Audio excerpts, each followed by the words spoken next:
Chapter 716. Wright didn't react to the sudden knock on the door, but Zhang Luan was startled. He raised his voice. "Who is it?" "Brother," and the voice outside was Zhang Luan's #1 subordinate, XNZ. At this time, Yan Fun on the bed seemed to be moaning and cursing a notch higher.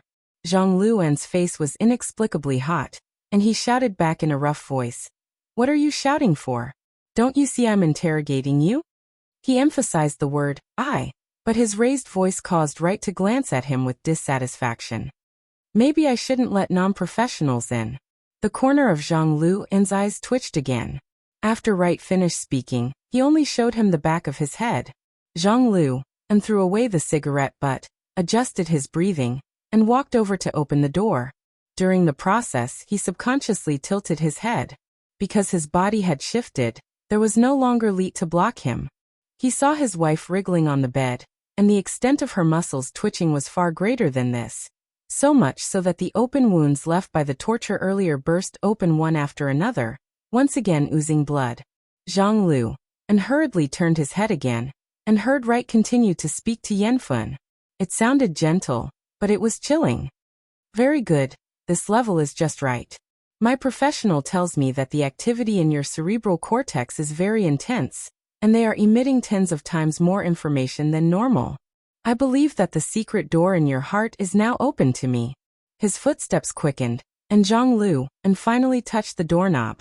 He pulled the door open with a lot of strength, but it only opened a big gap. At the same time, he used his strong body to block the gap. He stared at XINZ and said in a strict tone, "What's going on?" XINZ's expression was also quite serious. "Brethren, I just looked at the electricity meter monitor. The blackout area is obviously still running electricity. Should we take another look? Are you sure it's in Wu Jun's shop? How's the electricity consumption?" "It's not that big." Zhang Luan was indeed listening to XINZ, but his current brain circuit was obviously not suitable for in-depth analysis. Wright's slow voice in the room was like a knife repeatedly grinding on his ear mold. "I don't mind telling you another little piece of information. In your current state, the taste of brain juice is not good. There's too much seasoning in it, so I'll give you a chance to digest it. What you need to do is to strive for a small chance of survival during this period of time. You should do your best to obey me, please me, and tell me everything you know. Of course, you should also trust me, and believe that this little fellow is a very sensitive control center, and can almost perfectly repeat all of my commands." "Why did you say almost?" This was because the orders given to it would occasionally conflict with its instincts. So try not to beg for mercy when you reach the edge of the cliff. Who knows what accident might happen then? At this moment, Zhang Luan was already doing his best to keep his expression from collapsing. He could no longer look into XINZ's eyes. He just wanted to find a reason to get rid of him. "You guys go ahead and scout. We'll talk when you get back." Yanfun, who was lying on the bed, let out a sharp scream as soon as the **T reason came out of his mouth. Zhang Luan's hand shook, and he almost pulled the door handle off. He slammed the door back, and it almost hit the tip of XNZ's nose. But no matter how hard he tried, he couldn't stop the sound from reaching the hall outside. There was no doubt that Zhang Luan's old face had been completely thrown into the mud. When he turned around, Zhang Luan's head was even a little dizzy. Wright was still there muttering, "Madam Yanfun, you should maintain your strength. This is a very long process. I've seen too many people waste all their physical strength and energy before they have a mental breakdown, resulting in complete loss of control of their body functions. Not to mention the fact that it's not good for your life and health. The hygiene problems that come with it can also be a headache.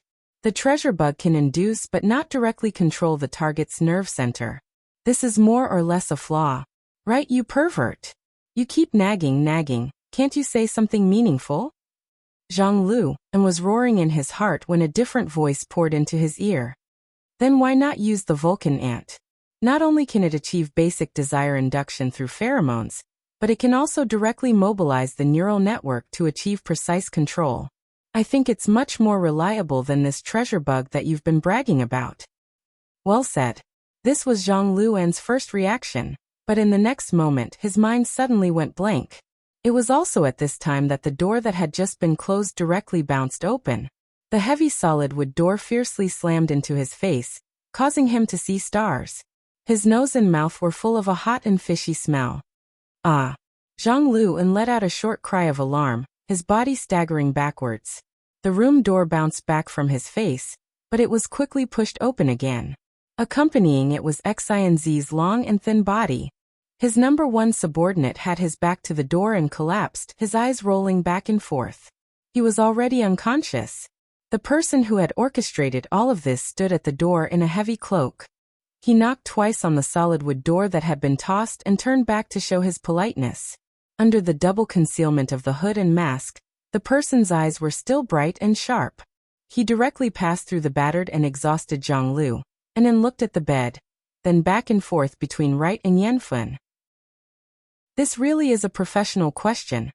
On the side of the bed, Wright muttered softly, as if he was praising and sighing to himself. He spoke slowly, but his movements were as fast as lightning. When the door smashed into Zhang Luan's face, he immediately grabbed Yanfun's throat, realizing the best use of resources. Then he turned half his body and looked directly at the cloaked man by the door. He formally greeted him. "Aren't you going to introduce yourself?" His series of actions and reactions were perfect and calm. The only flaw was that it happened to coincide with Zhang Luan's roar, which was filled with blood and mucus. "Furnace, how did you get in?" Luo Nan, who was under the cloak, turned his body to let Zhang Lu and see his subordinates lying in disorder in the hall. "Is there any use in saying all this nonsense?" "Oh, I can explain the specific reason. I'm interested in Polio's mother's shop. Oh, you should call her Boss June. I'm interested in the off-road vehicle in her shop and want to swipe my card to buy it. However, I heard from Polio that the swipe terminal in the shop is temporarily managed by Aunt Fun, who is your wife.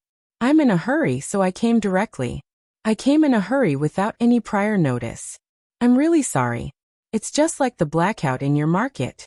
It's easy for people to learn bad things. Was it because of the blackout?" A ridiculous idea flashed through Zhang Luan's mind. In fact, the most logical action for him now was to make a move.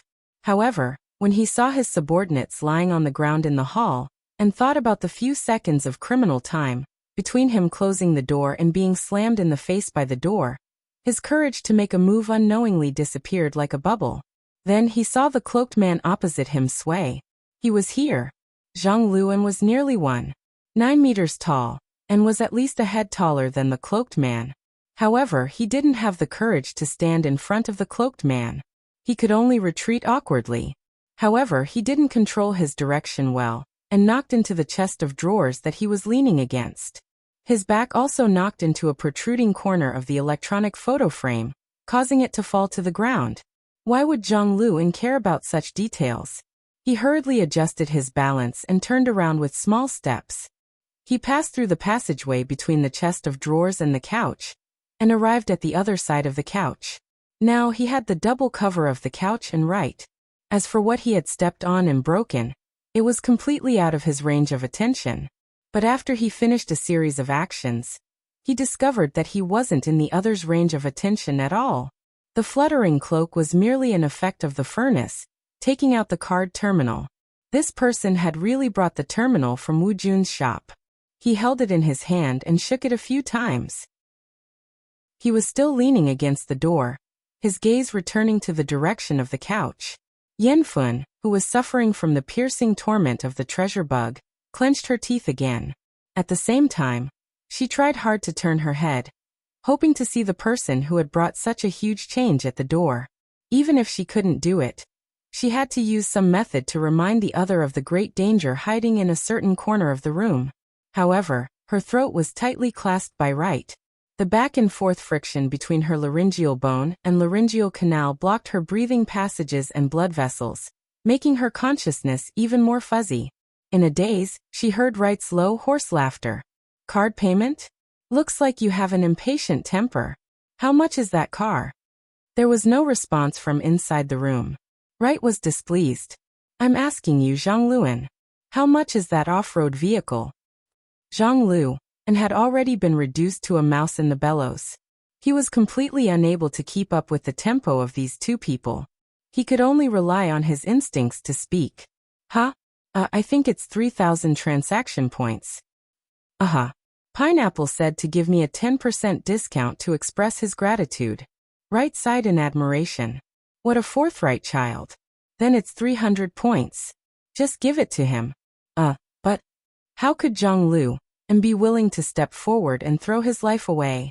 He still wanted to resist, but Right tilted his body to the side. His ice-cold and emotionless gray-blue eyes cut over, letting Zhang Lu understand that if he dared to say the word no, the next one to lie down as a corpse would be him. Zhang Lu moved out step by step. His speed was touching. Right didn't pay any more attention to him. He turned around to face Luonan. We can properly discuss the problem of the control center. You mentioned the Vulcan ant just now. It really was a very professional suggestion. Frankly speaking, the laboratory here has indeed done a few experiments. However, this sort of social species suffers too many interference and influences from the social model. The ant queen is also a huge problem. Luonan tossed the swipe card terminal and responded lazily. Worker ants and soldier ants are indeed like this. Then we'll just directly control the ant queen. I've heard that Brain Demon Right is a top-notch master hypnotist. I look forward to your performance. Chapter 717. There was no need for Luonan to answer meaningless questions. As for Right, his gaze spun a few times on the cloak outside. His soul strength attempted to penetrate on the mental plane. But Luonan was certain when he changed clothes. There really weren't many people in this world who could break through his cage and pry into his foundation. Not even the infamous brain demon of the wilderness could do it. On the other hand, Luonan sized up Right a few times from head to toe. He more or less figured out this person's foundation. If one were to refer to the society's conventional four-dimensional measurement standard, then Right's soul strength had a very ordinary level in the first two of the four indicators of depth, intensity, sensitivity, and affinity. Many people propose to change depth to degrees of freedom, ever since Luonan proposed the cage theory. This was the level of just touching upon the abyss region. Intensity was basically the average level. His accumulation couldn't be said to be robust. But in terms of sensitivity, it was very lively and nimble. Though it wasn't as free as Luonan's pure observation mode, the corresponding affinity region was a domain of electromagnetic waves that was several tens of hertz and below. There were rich switching variations. And this was precisely the active range of human brainwaves. The mental activities of quite a few animals and mutants could also be included in this domain. Looking at Yanfun's specific case, it was just as Cat Eyes had given him. This wanted criminal was a master hypnotist. His techniques were skilled. If he hadn't arrived in time, Yanfun would have long since been brought into a situation of extreme fear and despair. Her mind would have collapsed. That was all. Luonan evaluated Right's strength as B in his mind. This person was able to control people's minds and hypnotize living beings. He could do many inconceivable things, but he didn't seem to be the type who excelled in combat. Speaking of which, Right's posture was really quite stylish. Was he a frog in a well? Or did he have something to rely on? On the other side, Right muttered to himself for a bit after several fruitless probing attempts. The smile on his face grew lively once more. He appeared to be more interested in the topic of the Vulcan ant.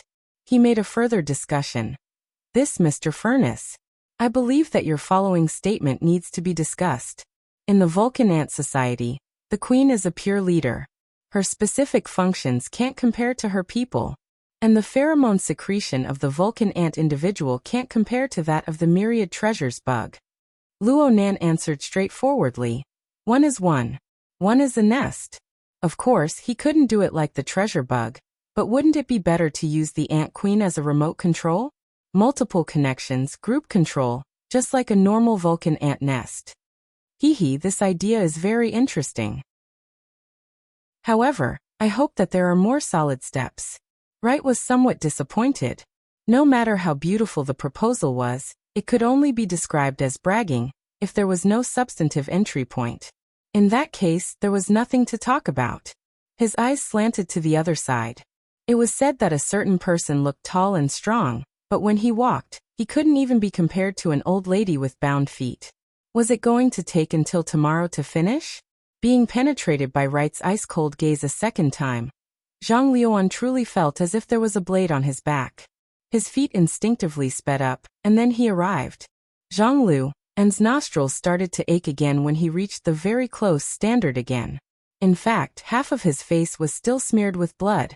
He didn't even need to look in the mirror to know that he must be in a very sorry state. He didn't have any idea what was going on.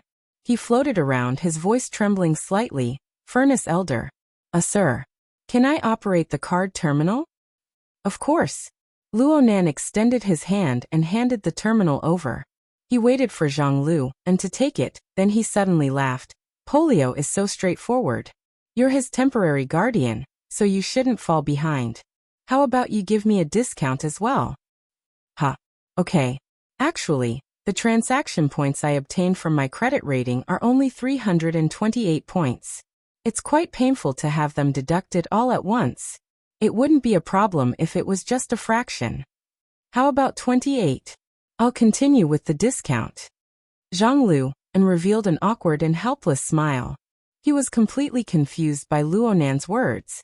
Next, he could only stare blankly at Luonan as he took out the metal card representing the transaction voucher and lightly pasted it onto the card terminal. So it's like this. That's right. Wait a moment. Zhang Luoan finally remembered the basic operation, but at this stage, he only had this bit of instinct left. He completely followed Luonan's instructions and entered the insincere number 28. A beep rang out, and the card terminal was successfully swiped. Zhang Luoan subconsciously glanced at the display screen. The basic information related to the furnace was displayed on it. It was also the basic proof for completing transactions and employment in the various vagrant exchanges such as the U-Hole market. Fleshly side, mechanical design and assembly? Zhang Luoan didn't know why he blurted out these words. Behind him, Wright let out a laugh. What a dog's hit system. I heard that it was invented by the leader of your Xieluo order. Oh my, he's also a dog's hit character. Wright's reaction was quite big, and Zhang Luoan's face twitched. He suddenly understood why Wright insisted on letting him swipe the card. Wright was clearly collecting information on the furnace to make a judgment. The problem was that from Wright's perspective, the answer he obtained was just like the money being swiped in. There was no sincerity to speak of. There's no fleshly side that can knock down 10 people in an instant, and at the same time, be able to completely block out the changes in the surrounding atmosphere. So, dogs hit fleshly side. This Mr. Furnace is only a mental side. Nonsense, I can guess it too. Zhang Luoan silently cursed, and Luonan's line of sight followed Wright's explanation at this time. He turned to look at Zhang Lu's side. Zhang Luoan instinctively revealed the hearty smile he normally wore when socializing. But his current state of mind could only seriously deform his facial expression. Even he himself felt embarrassed. Zhang Luoan. Wright's deep and low voice suddenly came from behind him. Zhang Luoan subconsciously quivered. He wanted to turn his head, but his mind suddenly went blank. Wright's words from just now reappeared in his mind. Bullshit fleshly side. It can only be the mental side. Hold on, the mental side. This fellow is a mental side. Then his close combat ability should be quite weak. Also, I'm a genuine fleshly side, and my combat ability is top-notch. Now that the distance is within reach, isn't this a great opportunity? And at this time, he saw the gaze of the furnace shift in Wright's direction. Just as it was about to turn, this was the best opportunity. A sure hit strike. The high-speed flow of thoughts instantly pieced together into a seemingly reliable chain. It was like some sort of transmission device that spurred Zhang Luoan's body, including the courage and gamble that were suppressed in the deepest depths of his heart. Zhang Luoan's mind heated up. He stamped his feet, lifted his hips, twisted his waist, and threw a punch. He borrowed the good position of standing sideways next to the furnace to unleash a left swing fist, biting towards his target's waist and kidneys like a poisonous dragon. With the current distance between the two, Zhang Lu's fist had just exerted force when the tip of his fist had already reached the edge of the cloak. Then the fist drilled inexorably inside. It hit Zhang Luoan could already feel the side muscles of his opponent's waist from the feedback of his fist. He seized the opportunity to twist his fist. He wanted to use all of his strength to smash his opponent's internal organs into mush. But in that moment, his twisting fist only tossed and turned in the empty air behind the cloak. At the same time, a figure flashed before his eyes. Just by relying on the instincts of a fighter, Luo Nan was able to determine that his opponent's feet should be a cross step. Luo Nan went against the direction of his fist and made a graceful dodge. An expert. This thought jumped out in Zhang Luan's mind, but he was unable to correct his instinctive driving force. He could only follow the predetermined path of judgment. I can't let the distance between me and the spirit. This thought was so strong that Zhang Luan's mind exploded with a bang. He completely lost his follow-up plan. Instead, with an absolutely unorthodox movement, his body lunged forward. His other arm also stretched out and forcefully wrapped around the furnace's waist and abdomen. Even if he couldn't hug it, he had to grab the furnace's cloak. He had to restrict this person's movements. As for what to do after that, it was completely out of Zhang Luan's consideration. Perhaps Zhang Luan's unorthodox movement had some unexpected results. In the next instant, he really did manage to grab the middle of the cloak. Both of their figures froze. Next. What should I do next? Zhang Luan was suddenly stunned. He completely didn't understand how the situation had turned out this way. It was also at this moment that Wright, who had been speaking in a low and drawn-out tone, suddenly let out a sharp whistle. At the side of the room, a layer of blurry stone powder and water mist suddenly splashed out from the stone wall structure that was originally part of the natural karst cave, blurring people's vision. A ferocious flat head the size of half a human passed through the side of the stone wall. Wrapped in a misty water mist, it opened its bloody mouth that was similar to a crocodile's, biting towards the direction where Leylin and the furnace were entangled. Giant salamander, the pet of the brain demon. Zhang Lu, and still remembered that it was this monster that had seriously injured and subdued the skilled Yanfun in the blink of an eye when he had jumped back. Its strength was extremely strong. And now this cooperation was also seamless. Wait, I'm also in the attack range. Zhang Luan suddenly sobered up. His mind was even more agile than usual. In an instant, he understood the role he had played in this series of actions. Even the reason why he was so fearless was also clear and obvious. He screamed, "Right you!" What followed was an even sharper hissing sound. Zhang Luan felt his body float up, and then he was thrown out by a terrifying force. And the place where the force was applied was its extended right arm. Chapter 7:18. Zhang Luan screamed loudly. His blood flow had sped up due to him gathering his energy and exerting his strength. A large open wound suddenly appeared, and his situation turned for the worse. Blood sprayed out from the ruptured part of his flesh and blood. The enormous pain and fear that followed directly smashed his mental defenses. His entire face contorted to the limit, and he even began to tear up. Oh, what terrible execution! As Wright lamented, the giant salamander that had mistakenly struck him wasn't greedy. Its thick and fat body came over horizontally, occupying nearly half the space between the bed and the door. It also blocked between Wright and Luo Nan, becoming a solid barrier. Luo Nan avoided the fatal attack in the nick of time, and shook his head under his cloak. Then he looked at the rock wall that the giant salamander had drilled out from. The wall had undergone some renovations, so it could be considered smooth and flat. There weren't any holes that could allow a monster of that size to pass through. There were only a few traces of wetness. It was similar to the wall-passing technique. It was a bidirectional distortion of the giant and the semi-void. No, there should be another ability. It looks like you really are a fleshly body. The level of your ability is quite surprising. Wright was still speaking in a slow and unhurried manner like a boss, but the strength he used to grip Yanfun's throat had clearly increased. Luo Nan sighed. You've said so much nonsense. This giant salamander of yours is about to breathe its last. I learned in biology class that the tetrodotoxin contained in the salamander is insoluble in water. If you want to spray a poisonous mist, you probably have to use its acidic bodily fluids to neutralize it. It's hard enough to do this over and over again. Biology class? One is never too old to learn. Wright's gaze roamed over Luo Nan's cloak. He didn't linger on this topic, but who knew what he was thinking? 2 seconds later, Wright returned to communication mode. It was as if hypnotizing Zhang Lu, and to mount a sneak attack and pouring neurotoxin into the room had never happened. This giant salamander doesn't satisfy me. This is why I don't like the karst caves of Spring City. There are far too few mutants here that are suitable to be controlled. At the beginning of the aberration era, this karst cave was one of the first areas to fall into enemy hands.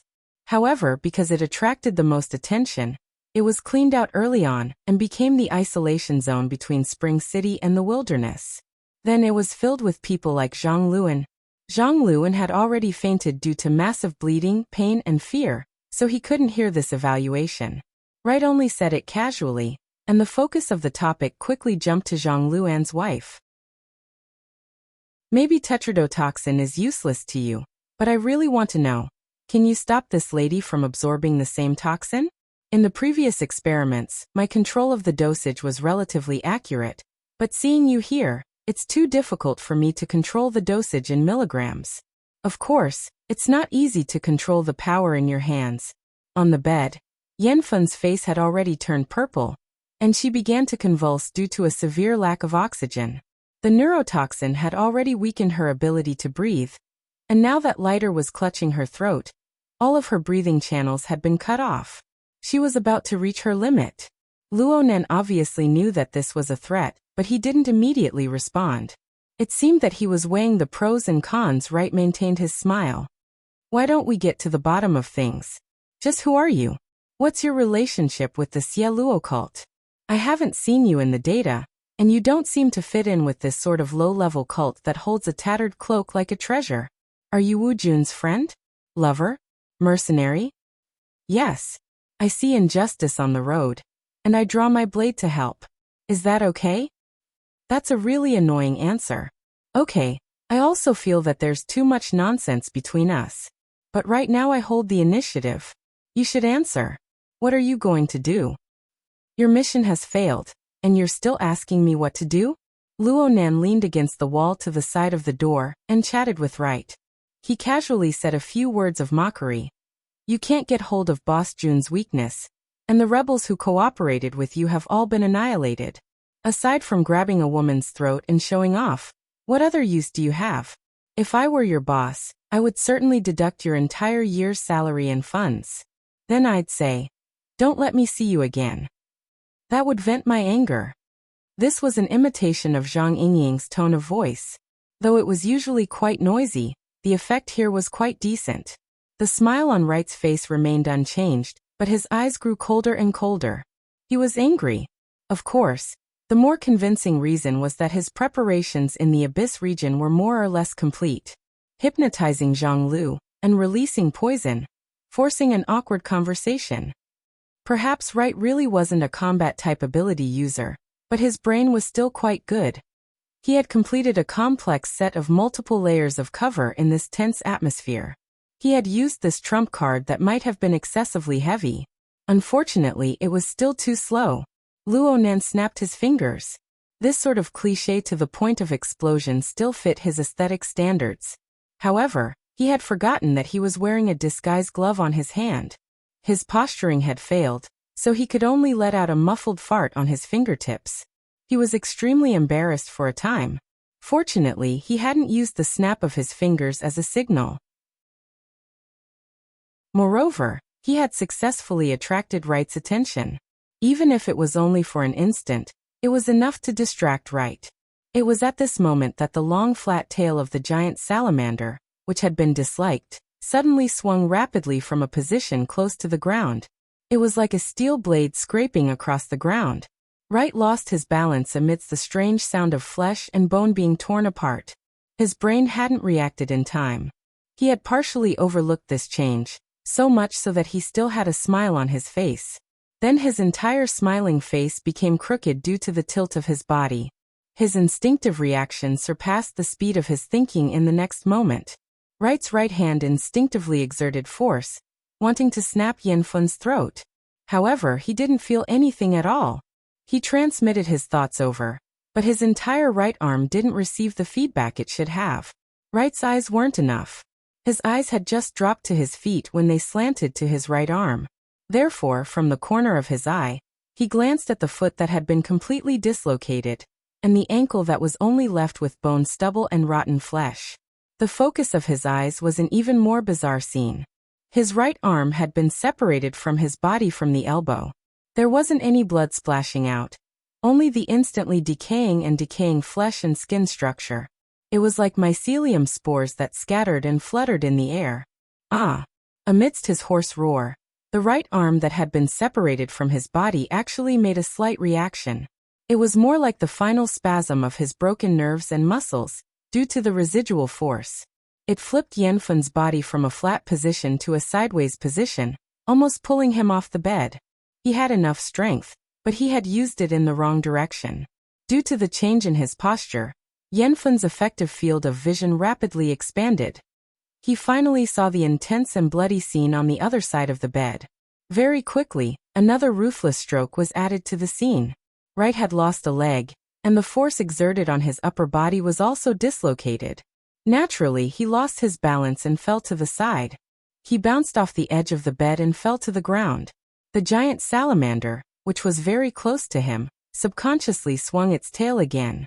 This time, the long, blade-like tail practically cut through the middle of Wright's chest and abdomen. As it cut through his flesh, fat, fascia, and even organs, it also turned his roar into a muffled moan. You. In the end, Lake didn't say the latter half of his words. He just used his remaining, blood-splattered left hand to forcefully slap the base of the giant salamander's tail. This should be a forceful signal. In the end, a considerable portion of the giant salamander was still under his control. The body of this thick and sturdy monster, which didn't have any vocal organs, trembled, rubbing against the ground as it charged forward. However, a major problem appeared in its coordination. Its originally vigorous pounce became completely inaccurate. It swayed left and right, like a car that had lost control. With a crash, it scraped against the door frame and half the wall as it charged into the living room. Then came the noise of an enormous struggle. The safety of the people lying on the ground in disorder outside was worrying. Wright lay on the ground, looking at this scene in astonishment. Soon, his gaze returned to the shadow of Luo Nan's hood. 2 seconds later, he spoke with a hoarse voice. How did you do it? It's as I said before. Fire God Ant Luo Nan indicated for Wright to shift his gaze to look at the ant-type mutant that was crawling on the ground amidst the bloodstains. These were 2 large ants the size of a thumb. They had just fallen off the giant salamander's body, and were crawling towards the group of their own kind. And the number of fire god ants on the giant salamander's body was over 10 times greater. Fresh delivery. I just got them. Luo Nan swept a glance at Rue 1, who was in the shadows in the corner. He revealed a smile that Wright couldn't see. You control and induce the salamander's instincts and basic thoughts. The fire god ant controls its central nervous system. You make the salamander view me as an enemy, and I use it to perform a set of simple actions. Back and forth. It's very fair. Wright stared blankly at the fire god ant crawling in his bloodstains. Where's the ant queen? You're talking about controlling the ant queen. No matter what, the ant queen is on the mental side. She's also the axis of collective consciousness. It doesn't matter where she is. You just need to control the signal from a remote relay. Controlling the ant queen. Wright discovered that he didn't understand Luo Nan's explanation, but he could feel that it was a matter of course. Controlling a nest of fire god ants. Then I'll observe and experiment. I'll do a few more rounds. That's all. Luo Nan really was a matter of course. On the plane of reality, controlling a nest of mutants and controlling the corresponding population was still a shocking bomb that could blow up the academic world, the inner world, and even the wider domain. Not to mention anything else. Just relying on this topic alone was enough to support a large laboratory and publish hundreds of high-quality theses. Then he could rely on citations and honor points to eat for a lifetime. With this kind of experimental foundation, it wasn't strange for him to do anything. Wright's lips and teeth opened and closed. He was barely able to turn his weak breath into speech. There was also a hoarse and strange laughter. Yes. Yes. You're more professional than me. But you won't be in every domain. His voice had completely broken at the end, but the energy of Wright's entire body was chaotic and restless. It was as if a fire had been ignited in the depths of his bones and muscles. Oh, the abyssal region's configuration was still there. Chapter 719. Wright's own aura was practically overturned. Yet the abyssal region's configuration remained unchanged. Clearly, it wasn't based on Wright's will. It was borrowing some sort of external force. But in order to borrow power, one's body needed to have a basic levering power. Wright, who had entered a dying state, had chosen to burn himself. Under the state of flames, the macromolecules that formed the human body would become especially excited. They would decompose into atoms, and then rapidly undergo all sorts of chemical reactions. They would be pieced together into carbon dioxide, water vapor, or something else. At the same time, substances with higher melting points and boiling points would be left behind. Of course, Wright wasn't truly burning right now. Or perhaps it could be said that what was burning was not his body, but his soul. Even the virtual brain system had never made a clear definition of the essence of the soul. But from the perspective of a cultivator, their core, which needed to be stable and firm, suddenly underwent a phase change. What it displayed seemed to be no different from the laws of the material world. The soul burned and released heat. Moreover, it reacted with the other components of the surrounding environment to recombine into a new structure. Once a reaction occurred, the result of the reconstruction would be irreversible. Luonan watched as Wright's burning soul fused with certain components of the abyssal region storm. Wright's burning soul fused with a completely different form to fill the precise configuration. The precision of this configuration far exceeded the limits of what a B mental side could control. But after paying the price of burning his soul, the results were immediate. The power of the torrential storm that was stirred up instantly increased by over 5 times. And as the boundary of the burning continued to penetrate inward, Wright lost even more of the essence of his soul. But the power he could control grew stronger and stronger. This sort of burning certainly followed a special rule framework. Only then could the released energy operate in a more effective manner. It didn't scatter and dissipate without any meaning. It was a bit like an altar. Luonan subconsciously compared his own altar framework with it. The more he looked, the more similarities there were. This was indeed a configuration system similar to a sacrificial order. It was just that it was more cruel and violent. And judging from Luonan's theory of being a tool type and a plant type, it clearly belonged to the latter. Luonan quietly leaned against the wall. His gaze penetrated the barrier of the material world to observe the complex state of the abyssal region. The system of this order is huge. It has a developed root system that covers a wide area through the abyssal region. However, it obviously has a more complicated hierarchy and even authority settings. Wright shouldn't belong to the upper echelons of the system because the power he borrows only comes from the tip of the root system. Or perhaps it's just the humus soil that's affected by the roots and fallen leaves. Hey, no matter what, Wright was still a B-rank psychic. Regardless of which organization he was in, he should be in the middle or upper echelons. If even he was only in the periphery, then wouldn't the core strength of this order be at the top? Luonan's eyes blinked a few times. It was at this moment that Wright raised his blood-stained left hand. The color of the blood, and the wound on the skin of his palm that had just been torn apart rapidly formed a distorted and deformed figure. The power of chi and blood, and the storm of the abyss area converged at the center of the palm. The air pressure in the room was clearly rising rapidly. Due to the uneven distribution between the areas, an invisible whirlpool was formed. Since it was already like this in the real world, the storm in the abyss zone became even more agitated. The mental side, or at least the mental side below the level of an extraordinary, would find it several times more difficult to temporarily construct a structure in such an environment. In other words, Luonan had lost the initiative on the level of combat. Wright's lips parted to reveal a warped smile. The pain of having his stomach split open made him lose interest in talking. He was already impatient to reap the pleasure of an extreme counterattack. Die. Luonan furrowed his brows. He noticed that there was another indescribable eye behind Wright's bloodshot and turbid eyes. It was slowly opening amidst the torrential storm of the Abyss Zone. There was a bit of error in his previous judgment.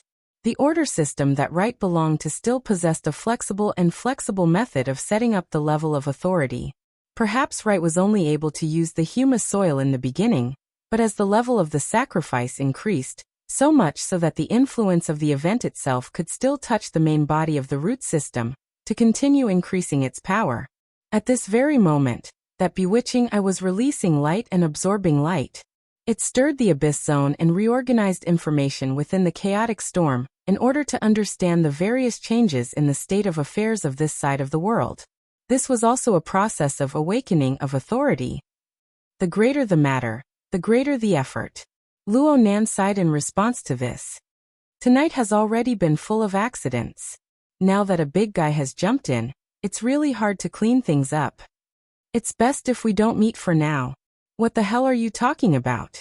Wright's words were squeezed out from between his teeth. Luo Nan's incomprehensible words and the casual attitude he displayed were far more painful than the lacerations on his hands and feet, and the wounds on his chest and abdomen. His current sorry appearance made it impossible for him to assume a calm posture. He could only use even more violent methods to wash away the humiliation of his crushing defeat and heavy injuries. His lips opened and closed as he chanted the incantation of sacrifice. The secret sound resonated with the mental and material planes to hypnotize his own body. He did his best to match the gradually awakening level of power in the Abyss Zone. Then he used his broken fleshly body as a guide, disregarding the consequences, to form the most lethal attack. Wright's voice rose. The eye of all souls that pierces through the heavens. There was a sudden click in the air. It was as if an invisible finger had turned off an invisible air switch. At the same time, the Abyss Zone's sacrificial configuration was like a slanted fort piled up by children on a beach. It didn't even have to endure the frontal impact of the waves. It collapsed with a rumble because of a small vibration. The Abyss Zone's slowly opened eye of all souls was like a sand painting. It warped beyond recognition in the blink of an eye. Wright's eyes widened, but soon, the fragile water crystals exploded from the recoil force. The powerful force that the Abyss Zone had just gathered then collapsed mercilessly devoured him. The humus of the order was originally on the periphery, so it didn't matter if it received the attack. However, Wright, who was close at hand, seemed to have a bomb placed in his skull and his internal organs. Blood sprayed out from his 7 orifices at the same time, especially his eyeballs. His already cracked chest and abdomen sprayed out a mist of blood and pieces of internal organs. They were spun by the vortex of air, covering most of the room. As for Wright himself, he was a bloody mess. It was hard to call him human. It was also at this moment that Yin Fun, who was on the bed, obtained strength from who knows where. She used her hoarse voice to let out a shout filled with delight. Luo Nen shot a glance in that direction. Actually, he himself was within the range of the blood that sprayed out. However, he couldn't care about these details at this time. He slowly walked forward amidst the chaotic vortex of air that had lost its order. He walked to Wright's side, who was already breathing more than he was breathing. Though Wright's sacrificial configuration was destroyed, Luo Nen wasn't happy to see the chaotic storm that surged and devoured him on the level of the Abyss Zone. People needed to finish what they started. Luo Nen didn't forget that the surroundings of Spring City were filled with the hounds of Quantum Corporation. This group of people were all nervous. If by any chance the other side really did follow the trail, then it would become a seesaw. They would push down one end and raise the other end. They clearly wanted to help, but they would give the other side even more trouble. I need to clear the channel. Luo Nen needed to promptly release the flood before the turbulent storm of the Abyss Zone broke through the threshold of alertness. It would be best if he could erase all traces. Of course, this was much more difficult than destruction. It was like kicking away several thousand building blocks that had already been constructed into a castle. Then, the building blocks would follow the order they were arranged in before they were sealed, falling neatly back into the box. Let right return to right, and let evil eye return to evil eye. Everything would be like it had never happened. For months ago, Luo Nen could forget about doing this even if he squeezed out all of his brain juice. Luckily, Luo Nen had been facing the cloud labyrinth for the past few months, which was far more complicated than the situation before his eyes. In that harsh environment, it was like building blocks or a jigsaw puzzle. He tried to reassemble the billions of pieces of the structure and form a complete logic. This was the repeated strengthening of the basic concept of configuration construction. Luonan categorized the configuration fragments into different categories. He used the theory of the virtual brain system as a benchmark to sort them out one by one. From the most basic number, size, weight, and height, it gradually rose to the balance and symmetry between the various parts. It even reached the structural relationship between the parts and the whole. Aside from theory, there was also practice. Just the priority of interference control was like calligraphy. The use of the brush, the structure, the technique of composition, and the technique of ink were all carefully divided. They could be divided into several dozen major and minor items. All of them needed to be diligently practiced and corrected from time to time. Luonan's accumulation of soul strength was vigorous and peerless. Otherwise, with the intensity of his practice, just the enormous consumption and the backlash from the shattering of the configuration would be enough to kill a normal ability user 1,000 times over. With such a rich reserve of experience, Luonan looked at Wright's crude method of construction once more. He really had a wonderful sense of superiority, like a reborn elementary school student. Not to mention the fact that he had just witnessed the entire process of the sacrificial configuration from nothing to something. It was built step by step. It was tantamount to having a standard answer first. All that was left was to test his memory. Even if he didn't, he would be able to see the shattered configuration fragments. He would be able to complete the dismantling and restoration work according to the laws and principles of the virtual brain system. He could also explore the rationality of the details in passing. The work was completed 3 seconds later. The air vortex formed by the imbalance of air pressure within the room was smoothed out. The fluttering cloak calmed down as well. It streaked across Wright's body and face, making his body appear faintly discernible under the lights of the room. Light and shadow instantly intersected, and a visible change occurred to Wright's ruined body. His twisted and shattered body suddenly became orderly. Even though his limbs were still incomplete, his figure could already be clearly discerned.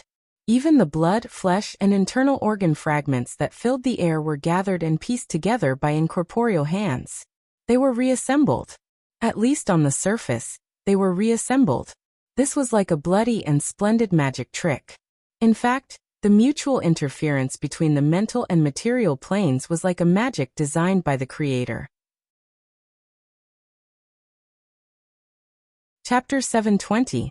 Luonan could more or less understand the reason for Yanfun's shocked and pale expression. After all, this sort of phenomenon, similar to the reversal of time and space, was quite frightening from a visual perspective. But it was a pity that this was only an illusion. This relatively complete body was merely a temporary carrier to collect Wright's chaotic collapse of energy. The complex and precise functions of the human body were ultimately not building blocks.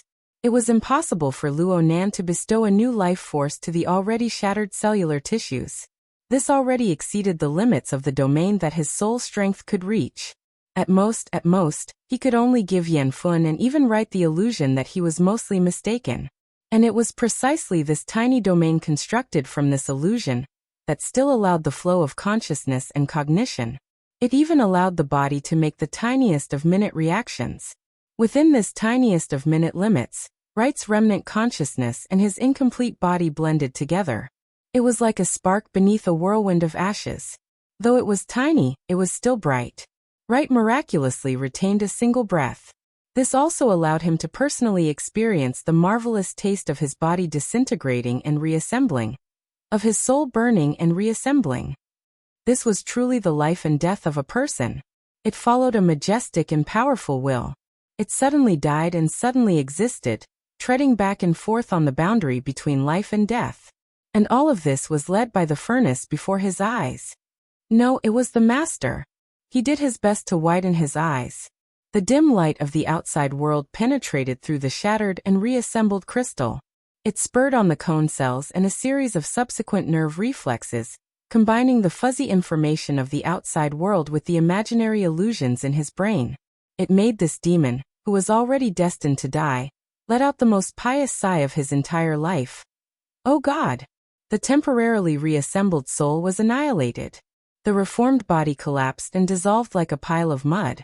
It also completely digested the impact force of the abyssal storm, turning the intense turbulence of the abyssal plane into nothingness. This was undoubtedly an extremely cruel way to die. But before Wright completely disintegrated, his vocal cords vibrated. A weak force pushed through the layers of conduction in the air molecules, transmitting the sigh that was rich with emotions in time. Though the range of influence didn't even exceed a diameter of 3 meters, it was already enough for Luo Nan and Yanfen to hear it. Was this a god? A certain someone's requirements were really low. Luo Nan shook his head slightly. He wasn't as ignorant as Wright. The virtual brain system involved configuration, dynamo core, and all sorts of other deep theories. Luo Nan still didn't fully understand them. He stumbled and stumbled when putting them into practice. He could only advance at a tortoise speed within the labyrinth of clouds and mist. And from his perspective of experience, it was just a brilliant sunwheel within an abyss. The might that came from the endless void was immeasurable.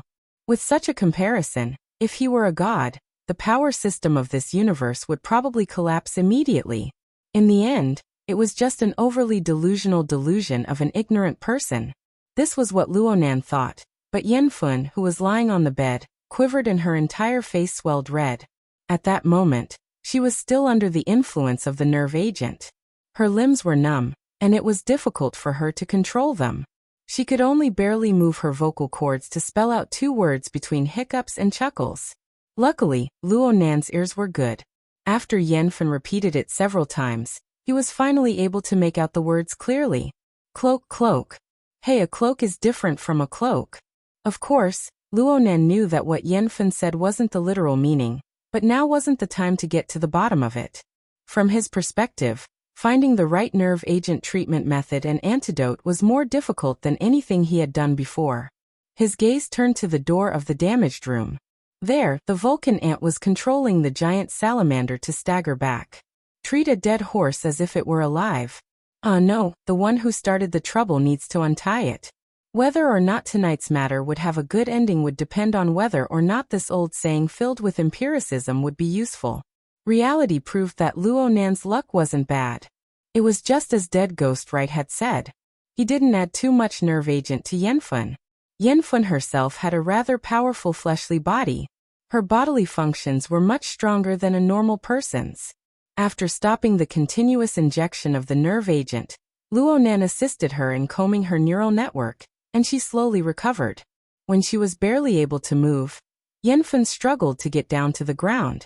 She practically threw herself at Luo Nan's feet. She didn't care about the filth and bloodstains on the ground. She gave a heavy kowtow. There weren't any words of thanks coming out of her mouth. Instead, she piously kissed the corner of Luo Nan's cloak. Was this a custom of some vagrant tribe or their Xie Luo cult? When in Rome, do as the Romans do. Perhaps it could be said that Luo Nan maintained the principle of acting cool. Luo Nan resisted his instinct to avoid it and accepted it. Yanfen gave another kowtow after completing the ceremony. Then she staggered to her feet. She practically used her hands and feet to arrive at a corner of the room. Zhang Luan, who had fallen into a semi-conscious state due to massive blood loss, lay there. Yanfen didn't say a word from beginning to end. She just used her trembling hands to feel around Zhang Luan's body. Soon, she pulled out a dagger from the leather sheath at Zhang Luan's waist. This should be the weapon that Zhang Luan normally used. He didn't have the time to use it when he attacked Luo Nan, but now Yanfen had it in her hands. Without any hesitation, Yanfen stabbed the dagger straight into Zhang Luan's perfectly fine left shoulder socket. Luo Nan's eyebrows jumped when he saw this, but he didn't seem to have the qualifications to say anything since his feet were a bloody mess. Zhang Luan woke up from the pain and screamed loudly. But when his eyes reflected the pale and distorted face of his wife, it was as if his throat had been cut open. Only the hissing sound of air leaking could be heard for a time. Yanfen pressed the weight of her entire body onto the dagger. The edge of the dagger had long since pierced through Zhang Luan's shoulder socket, stabbing into the ground below. She was very close to Zhang Luan and her husband. She was practically speaking right next to their ears. Tell me, why did you do this? Hiss. Let go. Let go. Zhang Luan finally remembered to speak, but he begged for mercy from the torment of the pain. His thick and sturdy body spasmed and twitched as he rubbed against the ground. Tell me why. Yanfen's voice was weak. It was as if she could lose her voice at any time. But the enormous tension of her emotions bombarded Zhang Luan's heart with the piercing edge of the dagger. Zhang Luan wriggled and struggled on the ground to no avail. He could only scream with all his might. The Xiaoluo order is about to be finished. I told you before. Right is a member of the Amaterasu order. The Amaterasu order. The strongest of the 3 great orders. There's no hope for us if we're targeted by them. No hope. The breath in Yanfen's throat trembled. It was hard to tell whether she was crying or laughing. There's no hope for us if we're targeted. You want to sell everyone? Weren't you the ones who insisted on putting on airs? Blood gushed out of Zhang Luan's shoulder like a fountain. Blood flowed endlessly from his severed arm as well. His willpower had almost completely collapsed. Tears and snot flowed from the dignified and imposing man's eyes. He was in so much pain that he couldn't even reply for a time. Yanfen didn't need to reply either. She was just venting her emotions. It's you. You used the survival of the tribe as an excuse to push Wu Jun to the top. She's not a member of the tribe. She's just a postgraduate student stranded in the wilderness. She's still pregnant. She was about to return to the city to give polio a better environment. It's you. You forced her to the top. Ha, it's because of the cloak, right? Because she's the only operator in the base who has mastered this technique. Once again, Yanfen twisted the dagger in her hand. Zhang Luan screamed even louder. His waist and legs twisted. He tried desperately to shake Yanfen off, but it was all in vain. In the end, he just gave up and shouted. So what? She should have given me the cloak long ago. Give it to you? Didn't she want to return to the city? After returning to Spring City, she could have left if she wanted to, but she refused to let go of the position. Those stubborn idiots really treated her like a priest. Fine, even if she was a priest, what did she do? All she did was enchantment. Enchantment. Enchantment. These childish tricks might have been useful in the wilderness, but they're in a big city now. There are so many powerful people in the government, the military, the association, and the church. Enchantment is useless. Give me power, power. Zhang Luan's face was purple, and his veins were bulging. He screamed at the top of his lungs. Since she's a priest, isn't it reasonable for her to give power to her believers? If she can't even do that, how can she start a religion? How can she call herself a god? Yanfen screamed back. We never did that. However, Zhang Luan was purely venting at this time. He only roared in his own logic. That *T cloak is simply the nonsense of a crazy old man. Only those stubborn fools would worship it as if it were a god and promote it wantonly. Now the Amaterasu sect is here. They asked for it, and they got it. Why should I die with them? Of course, I have to sell it for a good price. Yanfen stared at the man beneath her. She stared at her husband and squeezed out the words through her teeth. You're shameless. Only a useless god is shameless. Zhang Luan pushed his head back. He didn't even care about the wound on his shoulder as he scolded. Useless, unqualified. Compared to a real church, you're just trash that can't do anything. It's trash like this that has delayed me for so many years. My talent and youth have been ruined by this trash. And I still have to struggle in the cave like a worm. To hell with the cloak, to hell with the loyalty. Ugh. His voice suddenly changed tone, mixing with the sound of his throat, skin, fascia, and bones being cut open. Yanfen pulled out her knife and slit her husband's throat. The airflow and gurgling blood drained the last bit of Zhang Luan's vitality and ambition. At the same time, she used up the last bit of her strength. Chapter 721. From 6 to 7 o'clock a.m., the simulated sky lighting was adjusted to its brightness. With the support of electricity, the ventilation system sent a cool breeze that brushed against the child's face. The slight light and touch triggered Polio's biological clock. He blinked and woke up from his sleep. His face was wrinkled. The warm and hard metal arm had left a few marks on his face, and it was bumpy to the touch. His neck wasn't comfortable either. Aya, how did I sleep last night? The grogginess from waking up couldn't subside. Polio felt that his head was swaying left and right, and he was going to fall down at any moment. Should I sleep for a while? Oh, it's better not to. I seem to have forgotten something, and it's a terrible memory.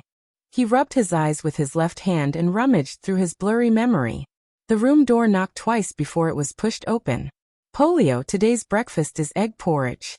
Wash up quickly before it gets cold. Oh, I understand, Aunt Fun. Polio shook his head and propped himself up from the floor. His memory surfaced. His mother was away, and Aunt Fun delivered breakfast every morning. It was mealtime and then, Aunt Fun. Polio jumped up and chased after her. Yenfen turned around and caught Polio, who was like a cannonball. After physical contact, the ridiculous distance between the dream and reality was bridged. Polio's heart was pounding, and he lifted his head nervously to size up Fun. In his eyes, Aunt Fun's face was still fine, but there was an obvious strangulation mark on her neck, and her complexion was also very pale. These details shattered the illusion of a peaceful daily life, and made everything in the surroundings quickly become real. Polio remembered the previous night, the submarine escape, the accident, and Mr. Furnace. He wept beside Furnace, the magical charging, and his confession.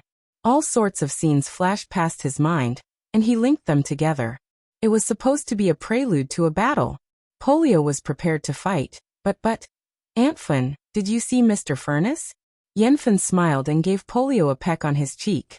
Then, she placed her cheek behind his head and said softly, Of course I saw him. Thanks to your help, I didn't delay your breakfast. Don't play it down. Polio grumbled loudly. He could smell the scent of blood and medicine on Aunt Fun's body. Her injuries weren't light. Yenfen smiled and looked at Polio as she said, I'm sorry, but that's the truth. Polio looked down on the behavior of treating him like a child, but he couldn't do anything to Aunt Fun. He could only compromise and ask, Where's Mr. Furnace? Mr. Smelter had something to do and left first. He also drove the off-road vehicle in the exhibition hall. Shenghui, 28 points. Polio remembered that the off-road vehicle was a souvenir assembled by his mother. Though it was priced, it wasn't for export. Oh, Mr. Furnace mentioned it last night. But what does 28 points mean? I might as well just drive away. Polio felt that the logic of an adult was ridiculous. It diluted his focus on the series of unknown events last night. Yenfen used other factors to distract him. Before leaving, Mr. Furnace gave you a gift and asked me to pass it to you. It's a pity that it's too big, so I can't carry it up. You'll have to go down and take a look. Polio went downstairs in a daze and arrived at the exhibition hall. The powerful and domineering hand-assembled off-road vehicles were no longer there, but the shop didn't feel empty because there was a large number of hand-assembled off-road vehicles. Another gigantic fellow occupied the original spot. It was a thick reptile with 4 limbs and a long tail.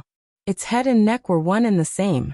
Its grayish-black skin looked smooth, and seemed to be wrapped in a layer of water film. There were yellowish-green round spots and protrusions on its skin. The color contrast was very strong. Ai, is this a salamander? It's so big. Polio recognized the commonly seen amphibian in the karst cave. Its body was too big. Its head and body were about 2 meters long, and its flat tail was about the same length as the rest of its body.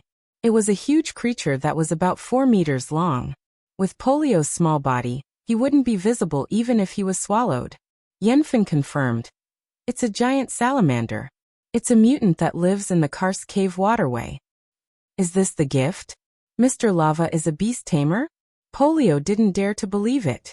This large creature exceeded his expectations and understanding of gifts. He didn't care about what happened last night. He widened his eyes and sized up the giant salamander. He wanted to touch it, but Yenfen stopped him. This creature has a bad temper. Your small arms and legs won't be able to touch it. Wear this. As she spoke, Yenfen placed a translucent leather ring and metal bracelet on the wrist of Polio's mechanical right arm. Though the combination of the leather band and metal was strange, the size of the bracelet was made according to the interface of the mechanical arm.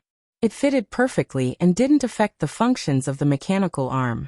Polio sized up the new accessory curiously and discovered a small creature crawling inside the translucent leather band.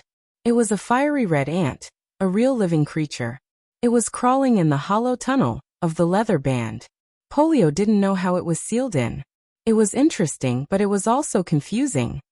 Put in your thoughts. That's what Mr. Furnace said. Yanfun's tone was rhythmic, as though she was reciting a poem. Though we have to work hard to operate the mechanical arm without electricity, we can start from the basics. With her voice and Polio's focused gaze, the ants crawling in the leather bracelet seemed to have received a signal, and their movements stopped.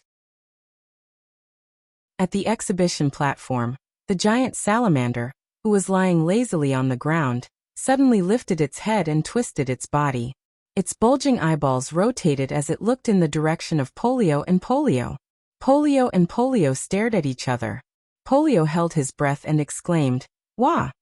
Using the chain configuration to link the individual brainwaves with the sensory organs of a single Vulcan ant. Then, through the condensation ring's global sensor network, it will connect with the Vulcan ant population.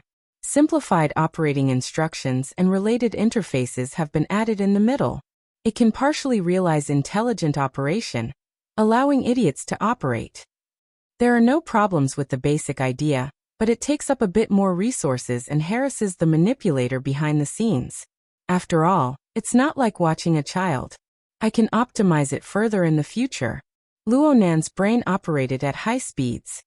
He went over the design model of the present that Midnight had drafted in his mind once more to make sure that there were no obstructions. And from the feedback from the sensor network, Polio was having a lot of fun. Everyone was to their liking.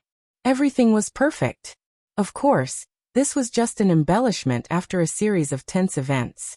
It was a way of taking care of the cute little fellow.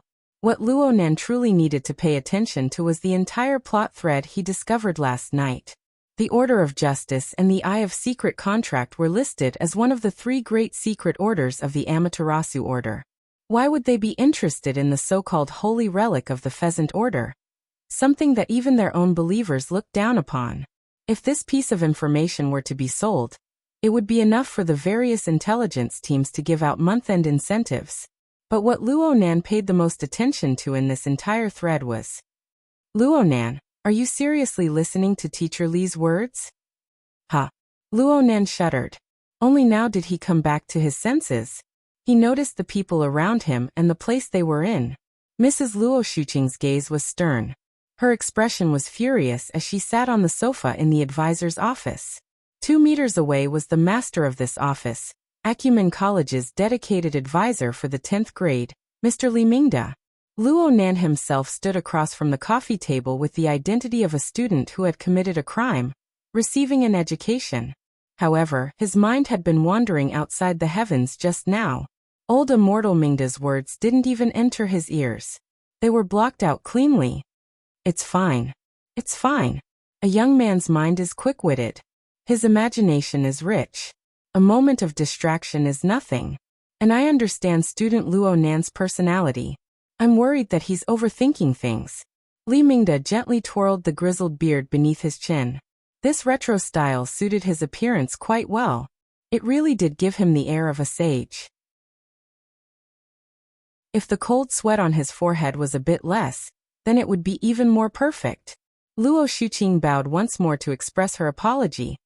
"Teacher Li, Luonan has really caused you trouble during this time." Li Mingda chuckled. He was just about to continue the previous topic when Luonan's gaze shot over. The back of his neck turned slightly cold and he shook his head vigorously on the spot. No. This child, Luonan, is publicly acknowledged by our Academic Affairs Division. He's smart and precocious. He's quite different from ordinary children. This is a factor of his personality and IQ. It has nothing to do with how he conducts himself. You see, he doesn't have many friends in his age group, but he has a lot in common with his upperclassmen and the elites outside the school. That scoundrel Xie Junping has given him quite a few rotten ideas. Hu Huaying comes over every day to clean up his mess.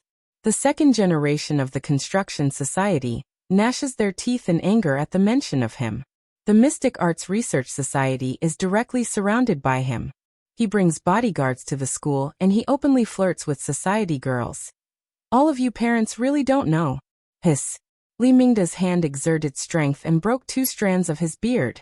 His lower jaw and heart twitched twice, but in the end he maintained the demeanor of a teacher.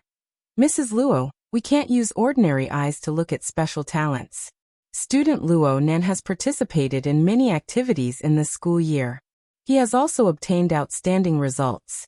Actually, this is something that the school and us teachers are happy to see. Luo Xuqing revealed a courteous and dignified smile to conceal her awkward and complex emotions. Perhaps Li Mingda saw through it, or perhaps he was completely indifferent. He just continued to speak according to the established plan. But in today's era of authority, one accepts the convenience of intelligence and also bears the restrictions of intelligence. In this way, some rules that are very suitable for ordinary people are used to treat geniuses. That's right, it's a student with extraordinary talent like Luo Nan. These rules often appear rigid and unreasonable. The school also hopes to find a plan that satisfies both sides. Student Luo Nan's special talent will be preserved to the greatest degree, while finding a suitable and compliant space for him. Therefore, we discuss for a bit. Perhaps Mrs. Luo, as his guardian, can be flexible and jump out of the boundaries of linear thinking. Luo Xuqing took a deep breath. What do you mean? Chapter 722. By the time the aunt and nephew left the office building, the golden-red rays of the late spring setting sun had already traversed more than half of the campus. The rays were cast from the angle between the North Shore jungle and the Long River, casting a thick film of light over the bright green wetland vegetation. Luo Nan slightly narrowed his eyes. His gaze pierced through the layer of sunlight that ordinary people would find hard to look directly at. He swept his gaze over the movement and changes within the campus. He wasn't observing. He just had nothing to do.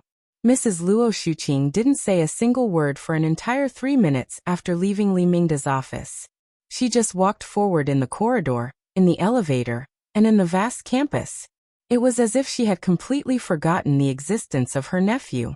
Okay, she was really angry this time. Luo Nan reckoned that he was probably the only child of the Luo family in 3 generations to have been recommended by the school authorities to take a leave of absence from school. Taking a leave of absence from school was just a polite way of saying it. Retaining the school credits, hours, honor, and so on and so forth didn't change the essence of having to repeat a year. Without a doubt, this was the vile incident of being hung from a beam and ruthlessly whipped. Luo Nan really didn't know what to say. He had the help of Xie Junping and Hu Huaying, 2 super tinkers with connections that reached the heavens, but he still couldn't make up for the lowest standard of absenteeism at Acumen College. He had really been too arrogant these past few months. Perhaps he should start with the SCA and invade the Department of Education system. Luo Nan's mind spun with meaningless thoughts. At the same time, he had no choice but to admit that there was a little bit of relief and delight in the depths of his heart at the very least. If this matter were to really be smashed, then his life would really change. Mrs. Luo Xuqing suddenly stood still in front of him. Luo Nan reacted quickly and stood firm at the same time. His face hung low and his eyebrows lowered, making a terrified and ashamed appearance. Unfortunately, his acting skills were never up to par. Luo Xuqing's heart didn't fluctuate in the slightest. Her tone was flat as well. Do you have a lot of things to deal with over there? Yeah. Of course Luo Nan knew that the so-called over there referred to the society and even the inner world. Normally at home, this was a topic that everyone was well aware of but tacitly didn't touch upon. Luo Nan really didn't know how to respond when it was suddenly brought up today. Fortunately, Luo Xuqing did not need Luo Nan to make up any more excuses or lies. She had her own observations and judgments. I can guess that you've done quite well over there. Your uncle and I haven't given you any help, but you've been able to drag out the matter of skipping classes until today. And you've done it in this manner. Don't look at your uncle just because he's in the SCA. I'm afraid that even if he sold his old face, he wouldn't be able to do a better job than this. What could Luonan say? With great difficulty, he swallowed back the stupid words of Aunt, "You're too kind." He could only shut his mouth tightly and listen obediently. The problem was that Luo Shuqing only said this and didn't say anything else. Luonan wanted to ask, but he didn't dare to. His belly full of suspicions was stifled to the point of being uncomfortable. It wasn't until he walked another 100 steps that he heard his aunt speak softly. "About the suspension, I'll go back and discuss it with your uncle, okay?" When it came to Luonan's studies, Mrs. Luo Shuqing had never used such an uncertain tone to converse with him like she did today. Luonan was stupefied for a moment. Then he felt the heavy pressure of making a choice. He was actually speechless for a time. The two didn't take the trolley bus. They walked to the underground parking lot. Halfway there, Luonan was really unable to resist this overly oppressive atmosphere. He just wanted to say something, but when the words reached his mouth, a sentence suddenly jumped out. "Aunt, do you know of Wu Jun?" Huh. Luonan was a bit regretful as soon as the words left his mouth. The matter that happened to Ling Chen occupied far too much of his brain. Aside from the conflict between the Amaterasu Order and the Xie Luo Order over the Holy Cloak, there were also the words that Luonan was extremely sensitive to in the conversation between Yan Fun and Zhang Luan. Things like crazy old man, graduate student, suspension, and so on. Luonan couldn't help but think of something. It was just that he knew very little about the events of the past. His interpersonal relationships were even more muddled. He resisted the urge to ask in detail when he was in the karst cave for the sake of maintaining his cool, and for the convenience of monitoring in the future. After returning to Xia City, he circled around inside and out. It seemed that his aunt was the only person he could ask a thing or two about. Even so, it wasn't good to mention this, right? Luonan was unable to explain the logic behind his question. Luo Shuqing turned to look at him just as he was feeling awkward. "Wu Jun? Which Wu Jun?" Luonan gaped, unable to speak for a time. Was he supposed to say the priestess of the Xie Luo Order?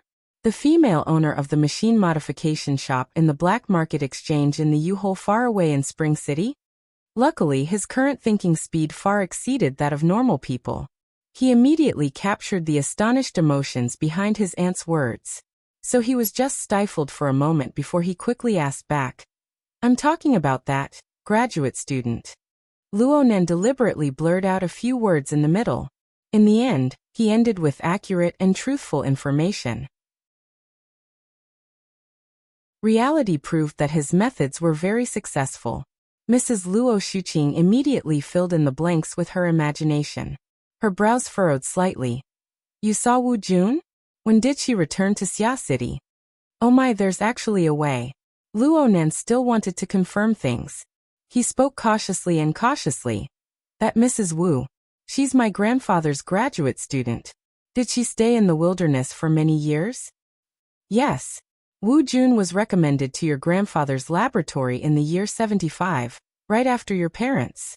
She was only 20 years old at the time. She was still a silly little girl." "Where did you see her? Was it a chance encounter? Or did she come looking for you?" Luonan felt that his aunt was quite nervous, and he was suspicious.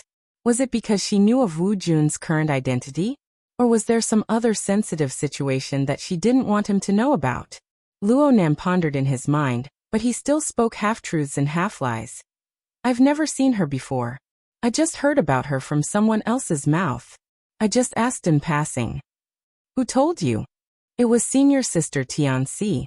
She's the one who went on a blind date with third brother Mo Chiu. In the end, it didn't work out. Right now she's a graduate student of Professor Pan, one of the Institute of Architecture and Design. You seem to have met her some time ago." Luo Shuqing had a bit of an impression. She nodded and let out a breath of relief subconsciously. Indeed.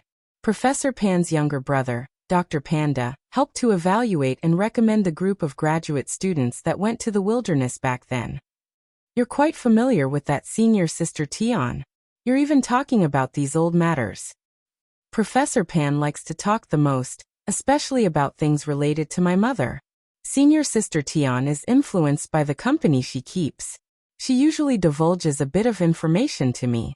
Luo Nan laughed innocently and immediately said, "Speaking of which, was that Mrs. Wu always in the wilderness? Back then, our family's laboratory was already gone. What was she doing over there?" Luo Shuqing laughed involuntarily. She graduated in 81. When the accident happened in the lab in 83, she had nearly 10 years of work experience. There were many large companies that wanted to recruit her. Really? Right now Wu Jun didn't look like she was being recruited by a large company. Luo Nan felt that his aunt seemed to be avoiding some information. He immediately asked, "You're so clear about this matter. Has Wu Jun always been in contact with our family?" "No. We haven't seen each other in many years." "Oh, how long has it been?" "It's been around 6 or 7 years. The last time I saw her was around 90 years ago." "Huh? I should be able to remember things back then. How come I don't have any impression of her at all?" "She doesn't come often. She just comes every 1 or 2 years to see your grandfather and understand his condition. She goes straight to the sanatorium. How could there be such a coincidence?" "Hey, why do you have so many questions? Do you have bad intentions in your stomach? How could that be?"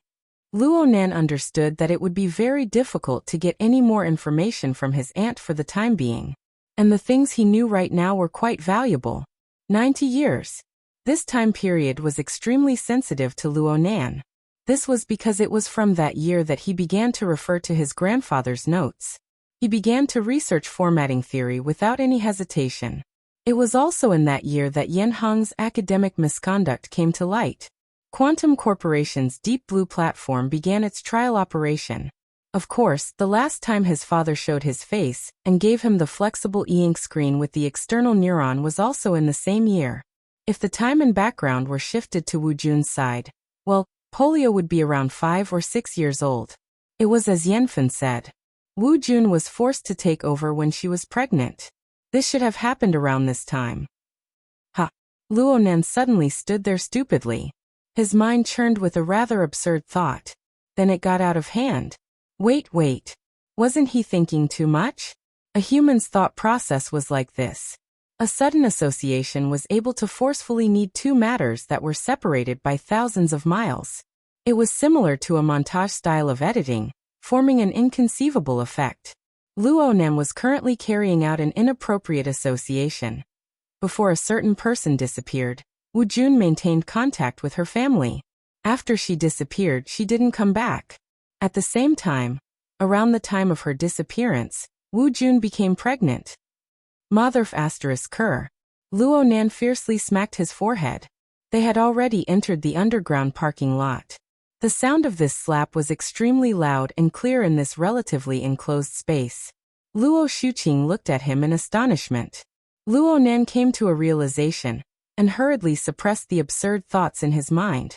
He revealed a smile to his aunt. It's nothing. I was just a bit stupid." "You really were stupid."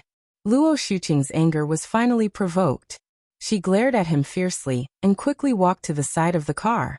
She sat in the driver's seat first. Luo Nan lowered his head and sat in the front passenger seat. He had a remorseful expression. Actually, he had already logged onto the psychic wave network. He used the hexa ear to communicate with others. Of course, he could only send a message. Urgent. Reply when I see the message. Approximately 2 minutes later, when the car was on the high-speed magnetic track heading home, the other side finally responded.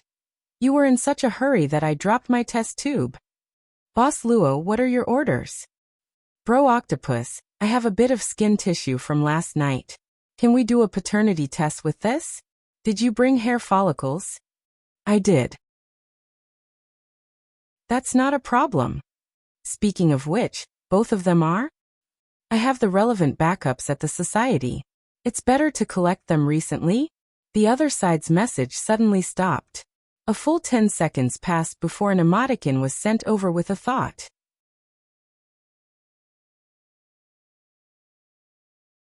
Chapter 723. Nanster, did you kill someone? I didn't. But you messed up. I didn't. Then why did you do a paternity test? I did a paternity test for different mothers. Then it was your dad messing around. Believe it or not, I'll really kill someone. Luonan had to endure the wild bombardment of friends and family on the psychic wave network from evening to after dinner. There was also a family meeting about taking a leave of absence from school in the middle. He was mentally and physically exhausted before 9 o'clock. He just wanted to cover his head and sleep when he returned to his room. The after-effects of the situation continued to spread. According to Bamboo Pole's estimates, by tomorrow morning, news of the proponent of the cage and configuration theory, the mental side genius Professor Luo Nan conducting a secret paternity test and suspected of having an illegitimate child would fill all the major forums, discussion groups, tabloids and other platforms of the inner world. It would become one of the hottest topics of conversation in the inner world. The culprit, Octopus, was in a stupefied state. He was quite unlucky. When Luonan contacted him, he was working as a volunteer in the branch's biological laboratory. He was being exploited. He was so busy that his brain was a bit desensitized. From what he saw at the time, Luonan's request was too simple. Any assistant would be able to handle it. So he really did hand this matter over to his assistant. There was even a sampling service. And so the beautiful and cute Miss Assistant, who had a screw loose in her head and a slightly wide lip structure, was driving to Luonan's house when the news completely exploded. In a sense, this was a very serious leak. It was said that Yuan had dragged Octopus off the laboratory table and thrown him into the interrogation room. Then Octopus used the room as a refuge. He crouched down holding his head and refused to come out. The problem was that Luonan was several dozen kilometers away, staring coldly at him. Luonan was considering whether or not he should give Octopus a taste of heaven's punishment. In the end, Luonan held himself back. He didn't want this big news to get out. He could only force himself to concentrate and think about matters related to the Xieluo sect. Even though the paternity test results had yet to come out, Luonan could confirm that this tiny sect had a very close relationship with his grandfather and the wilderness laboratory of yesteryear. Wu Jun, the high priestess of the church, was his grandfather's graduate student. They had worked together in the laboratory for many years. Even after the accident in the laboratory, they still kept in touch. It was a small order that was closely related to their family. It had endured for so many years, stumbling and stumbling. Not to mention the story behind it, just its existence alone was enough for Luonan to pay considerable attention to it. Especially when they were facing a huge problem. It was not just the Amaterasu cult. It seemed like the foundation of their cult was in trouble as well. A cloak. That's right. His grandfather had said the word cloak more than once, but Luonan had always believed that the so-called cloak should correspond to the curtains of developer mode on the mental plane. In other words, it was the scene of a myriad of overlapping curtains when Luonan first used clairvoyance on the mental plane. So there's a real thing? Luonan was truly a bit confused. At the same time, he grew more and more curious. He hated that he couldn't immediately meet First Ablatum Wu Jun and get to the bottom of things. Unfortunately, they had missed the opportunity this time. And according to Yanfun, that person wouldn't be back in a short period of time.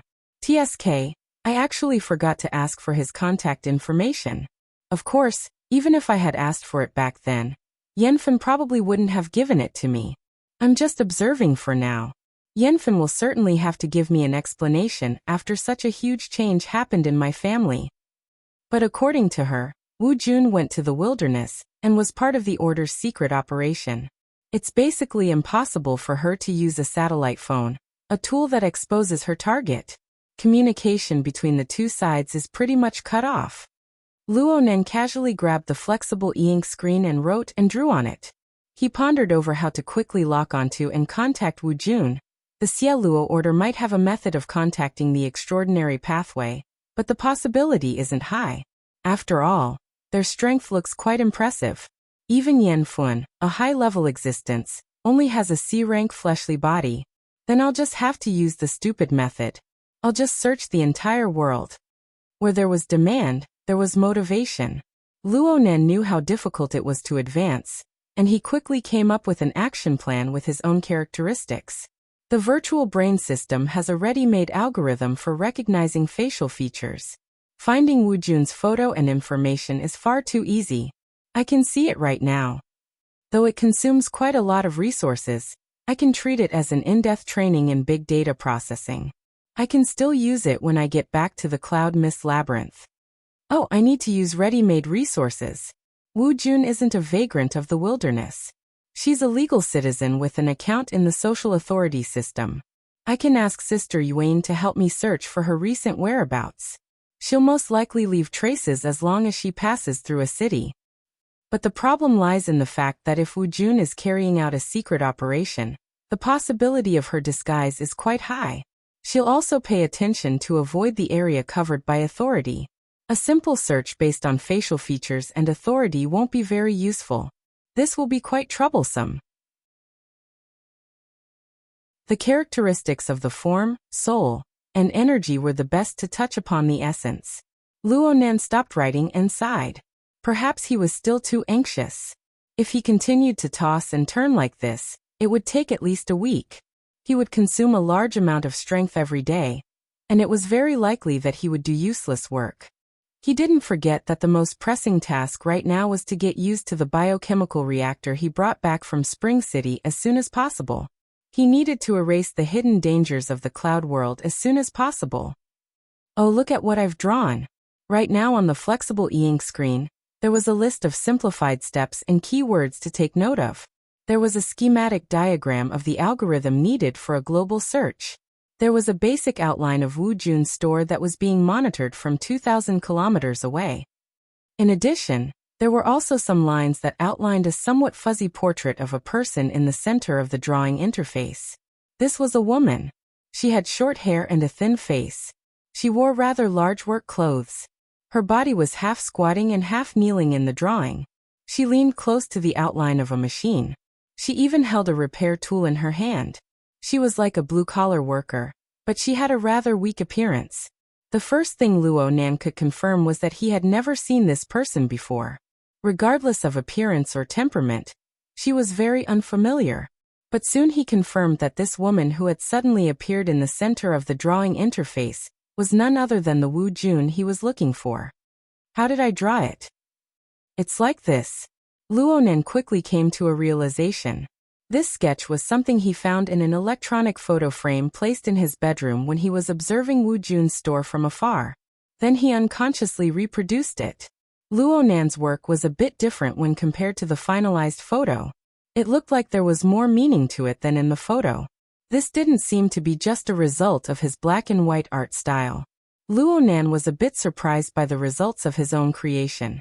But his current thinking and knowledge were far from what it was like when he first entered the profession.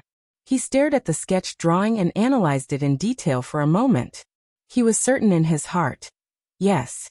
I specifically talked about this when I was discussing with Mr. Bai and the others about entering dreams, divination, and other psychic techniques.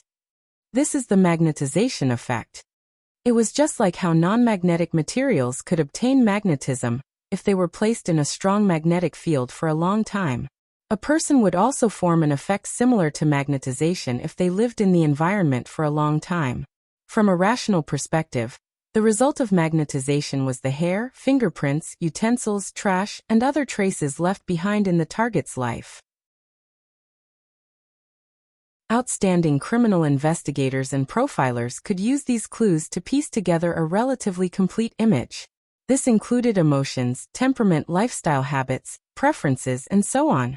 But from a psychic's perspective, these objective traces could be absorbed by their special clairvoyance mode, which was filled with personal colors. Then they could be reorganized and restored to a more intuitive image of material, and even an answer. The inner world called this the magnetization effect of a spiritual magnetic field. It was a terrible description that was filled with pseudoscience. Luonan was more willing to call it the interference of the spiritual core. This was a term he translated from the virtual brain system. It couldn't be called sincere and elegant. And with Wu Jun's situation, she was basically unable to reach the level of Luonan and Mrs. Halder, who had formed a clear and distinct core of concept, the level of the spirit-binding core. But being able to place everyone under the same standard and conduct a more intuitive comparison was always more in line with the human mode of thinking. It looked like Luonan's condition today was quite good. then it wouldn't be a bad idea to try psychic. In a certain sense, this was a shortcut for Rue when to traverse through space. If she could cross over. The digital pen in Luo Nan's hand drew on the flexible screen's work area. He tried to add a new element to this work, a more directional element. Maybe the cloak would be good? It was as if a myriad of curtains crisscrossed and flew in the air before Luo Nan's eyes. They extended into the boundless depths, forming a marvelous scene that Luo Nan jokingly called developer mode. Of course, this scene had a deeper level of meaning, but Luo Nan didn't need to analyze it right now. He just treated it as a kind of creative element, trying to add it to the sketch work that was nearing completion.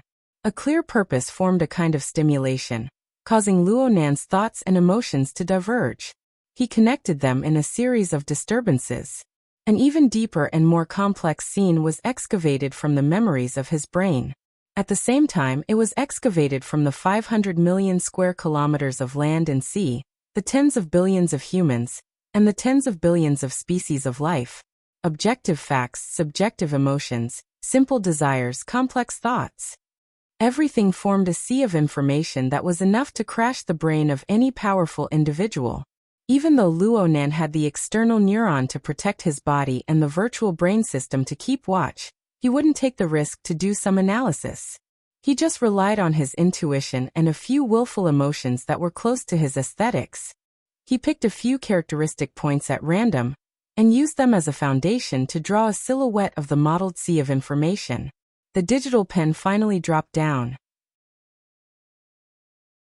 In a short few seconds, Wu Jun's portrait, which was already a bit fuzzy in the drawing area, was nearly completely hidden under the shadows of the simulated ink. It was as if it was submerged by the surging waves of the sea under the curtain of night.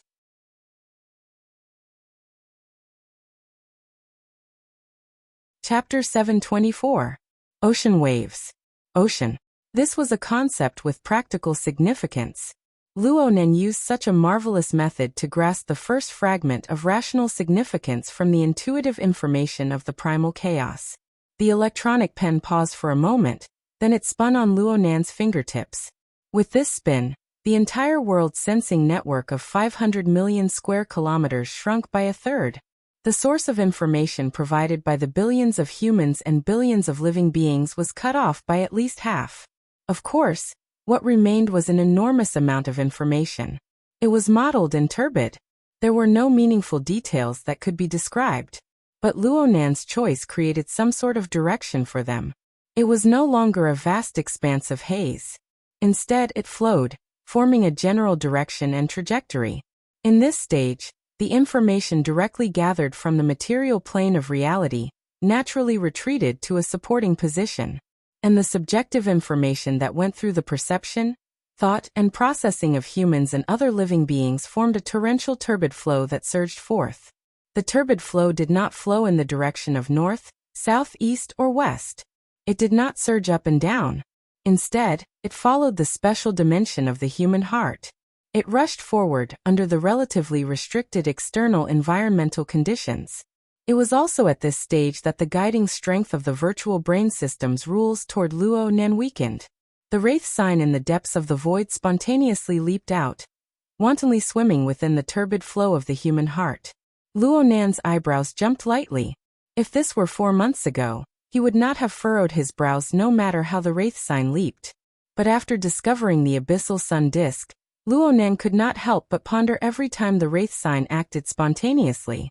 Then again, there was no point in pondering. Could Luo Nan shield himself from the influence of the abyssal sun? The answer was no. In reality, Luo Nan had endured the heat conduction of the abyssal sun disk every moment of the past 4 months. Although he would ignore this heat conduction most of the time due to the difference in degree, this objective fact existed on the subjective mental plane. It still existed in a powerful anchoring manner. This was especially true when Luo Nan temporarily abandoned the virtual brain system to explore the mysteries of the turbid flow of the human heart. This influence was even more direct. In this sense, Luo Nan had taken the initiative to step into the domain of the abyssal sun disk. He went to observe and learn the rules and laws that affected the control of emotions and desires. Since that was the case, there was nothing more to say. Luo Nan's subtle state of mind was like a drop of water thrown into the sun. It evaporated without a trace in an instant. Correspondingly, he calmly accepted the heat that came from the abyss sun wheel. He went a step further to experience the vague laws behind the heat. It was at this moment that a great sun leapt out of the boundless turbid ocean, radiating scorching light and heat, as well as even more penetrative and even destructive power to every level of the turbid ocean in the human heart. Some emotions and desires were instantly vaporized. Some were blown into pieces and lost all meaning on all levels. However, there were still some that, under the bombardment of stimulating energy, revealed information that was previously hidden even deeper. The turbid currents, which had been chaotic in the first place, became even more chaotic. However, under the powerful blast of the abyss sun wheel, the meaningless and low-level information was almost wiped out. What was left was the marvelous water plants and floating objects. Hiss! Cat Eyes woke up from her nightmare once more. The shadow of the human-faced arachnid was annihilated within the brilliant sun disk. However, the crisscrossing chains became even more twisted and taut. There was even a chain that clutched her neck, dragging her along with the vast and boundless chains and spiderweb into the depths of the turbid current. The spiderweb forcefully churned within the turbid current, entangling countless impurities and trash. Of course, there were some catches that Cat Eyes could not understand. She herself was one of the catches. She had long since been bound to it, unable to escape. And no matter how much Cat Eyes struggled within the turbid flow, no matter how deep she was pulled, the intense light and heat that came from the brilliant sunwheel would always envelop her. It reached far and wide and pervasive. It increased the temperature layer by layer, causing her already extremely fragile willpower to distort, collapse, and boil over together with the impatient emotions at the bottom of her heart. During this process, Cat Eyes felt Luo Nan's gaze. It was not focused on her. Instead, it was focused on all things within the turbid ocean. It was focused on all the distorted and fragmented images and information. Therefore, his gaze was dignified and cold.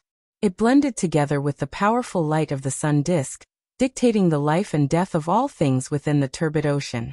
He was aloof and remote, like a god. Cat Eyes was unfortunate. This was because she understood the source of all unforeseen events more clearly than the ignorant existences around her. Therefore, she was the equivalent of looking directly at a god. She endured an even deeper level of destructive pressure. However, Cat Eyes was fortunate. At the very least, she was within the scope of the rules of this grand system. She was close to a god, possessing a bit of the right to pray or beg. Huff! Huff! Cat Eyes' breathing was still heavy for a long time after she woke up.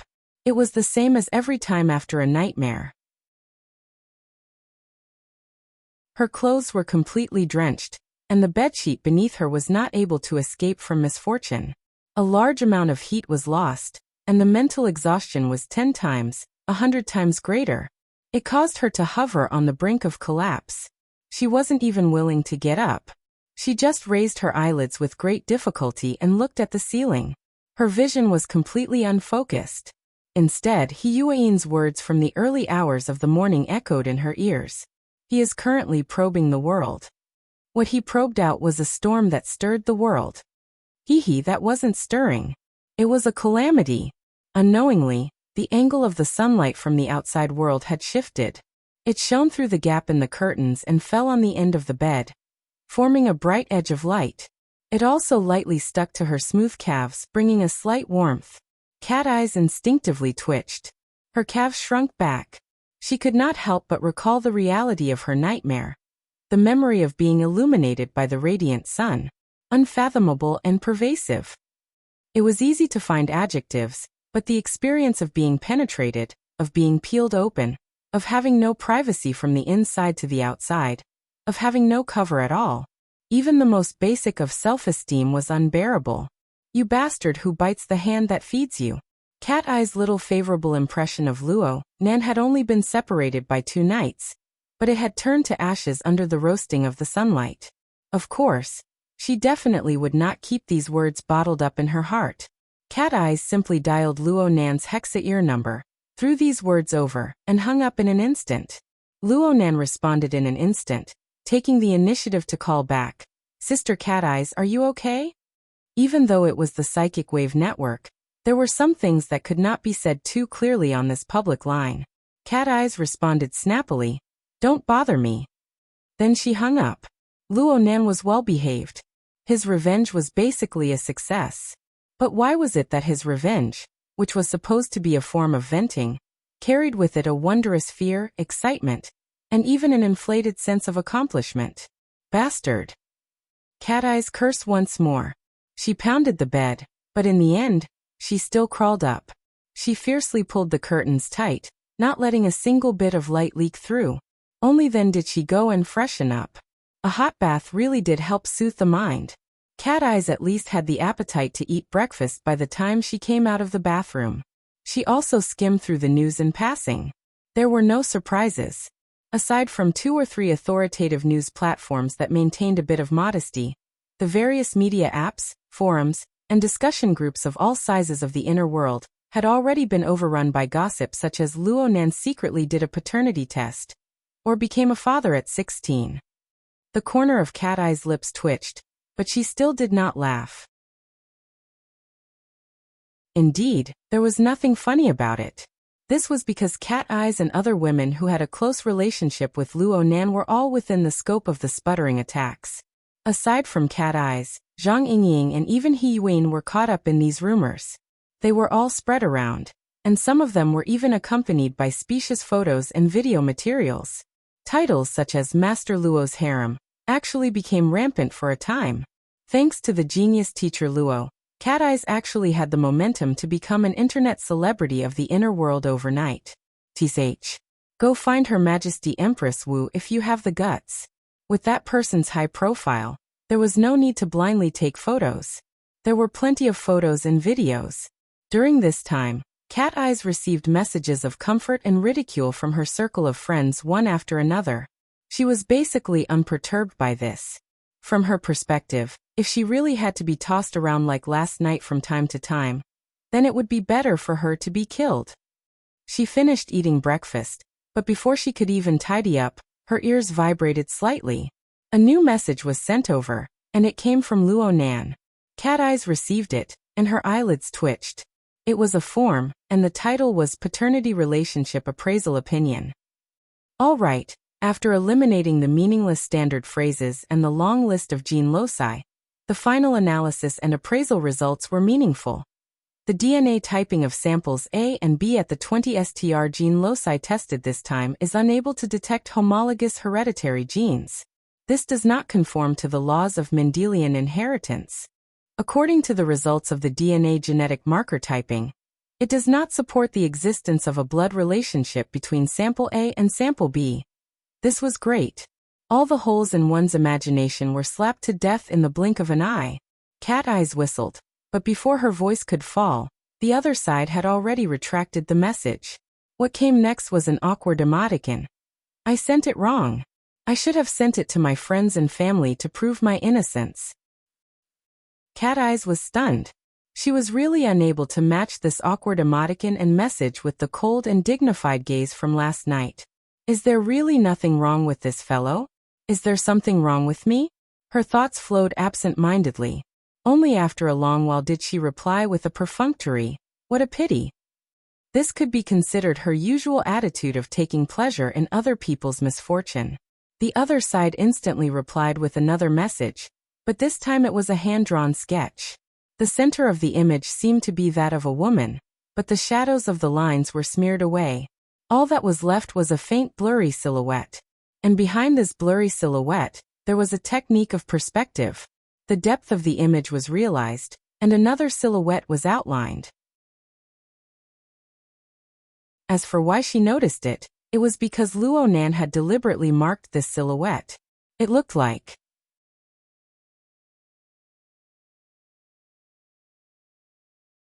Chapter 725. The Psychic Drawing. After tossing and turning for an entire night, this was what came out. Cat Eyes endured the loathsome sun as she headed west from her home in the city center.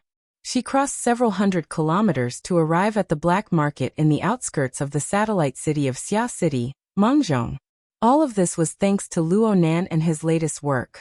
She had not forgotten that she had fallen into this pit in the first place because of this damned psychic drawing.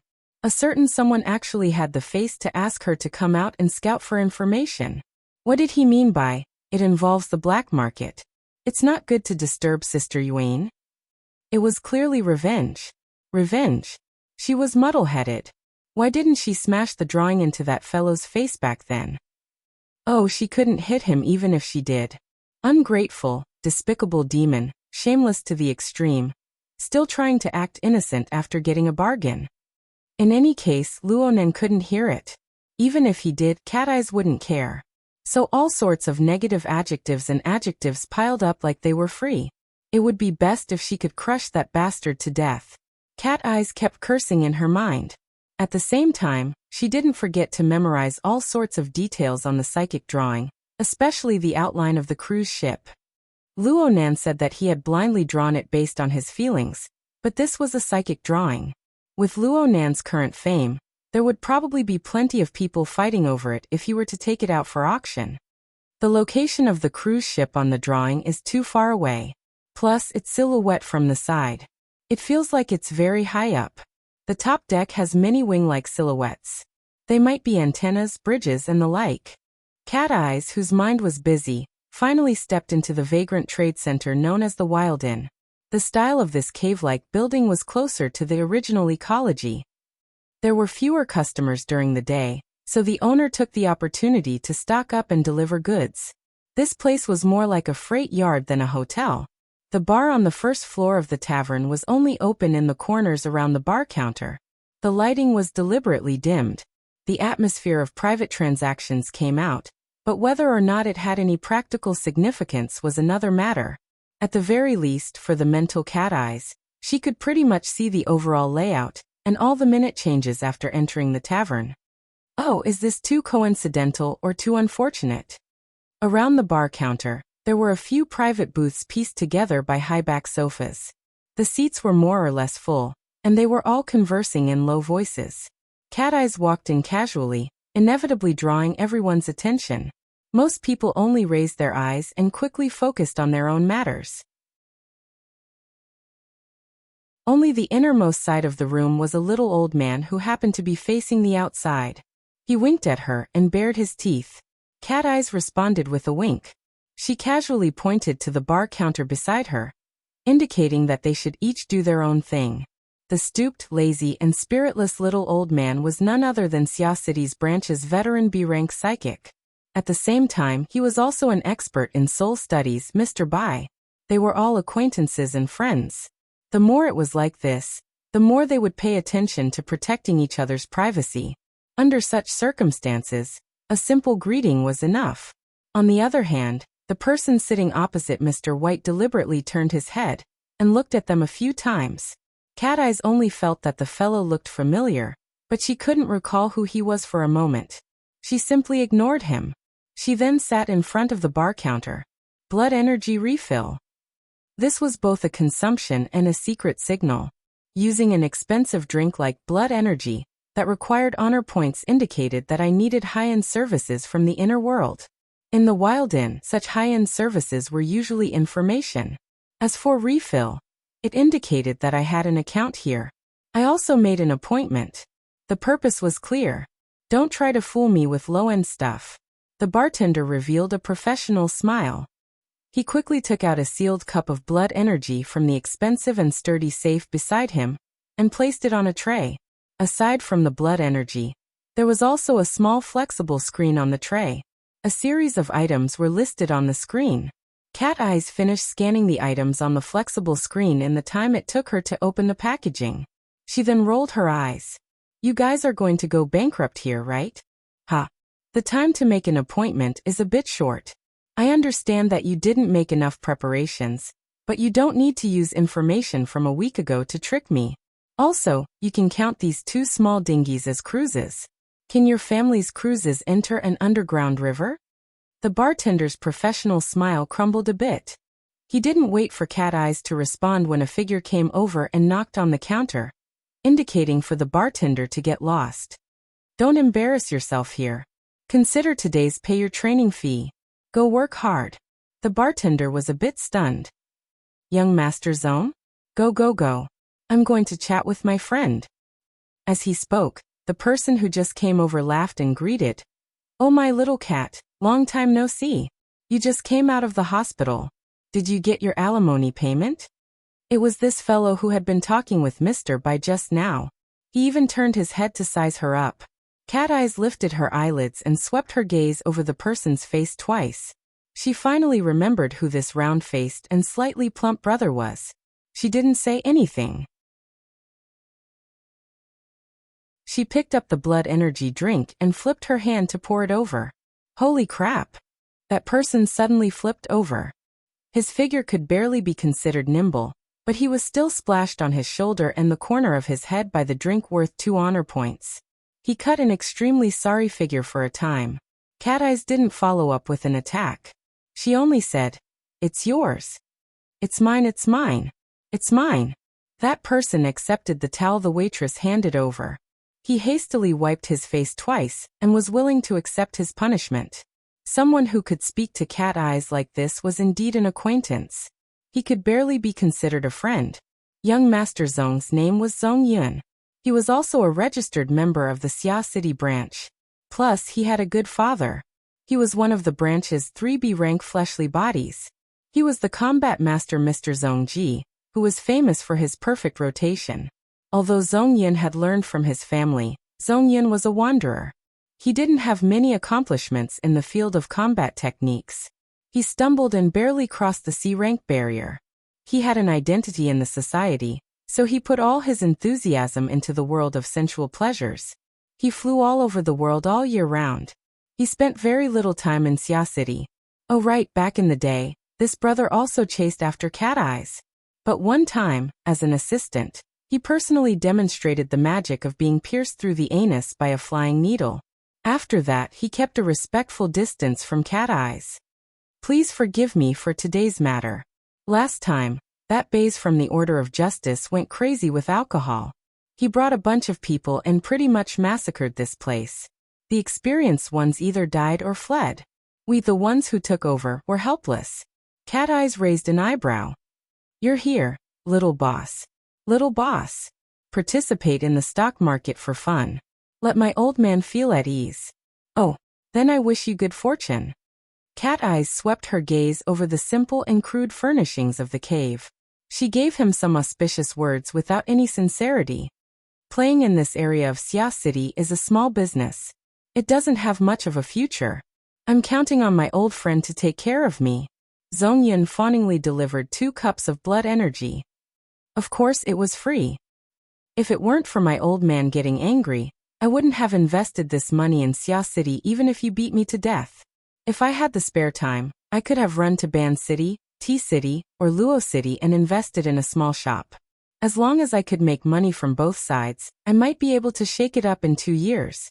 But here, when I think of the 3 heavyweights and Professor Luo, I tremble. My heart trembles. Cat Eyes picked up the cup and faintly smiled. This was also a vagabond trading house. Disregarding the 3 typical examples that Zong Yun had mentioned.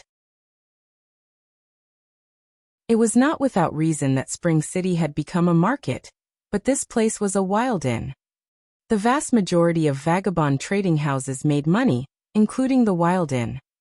But this sort of black market that wandered on the fringes of multi-layered society inevitably faced a considerable degree of competition.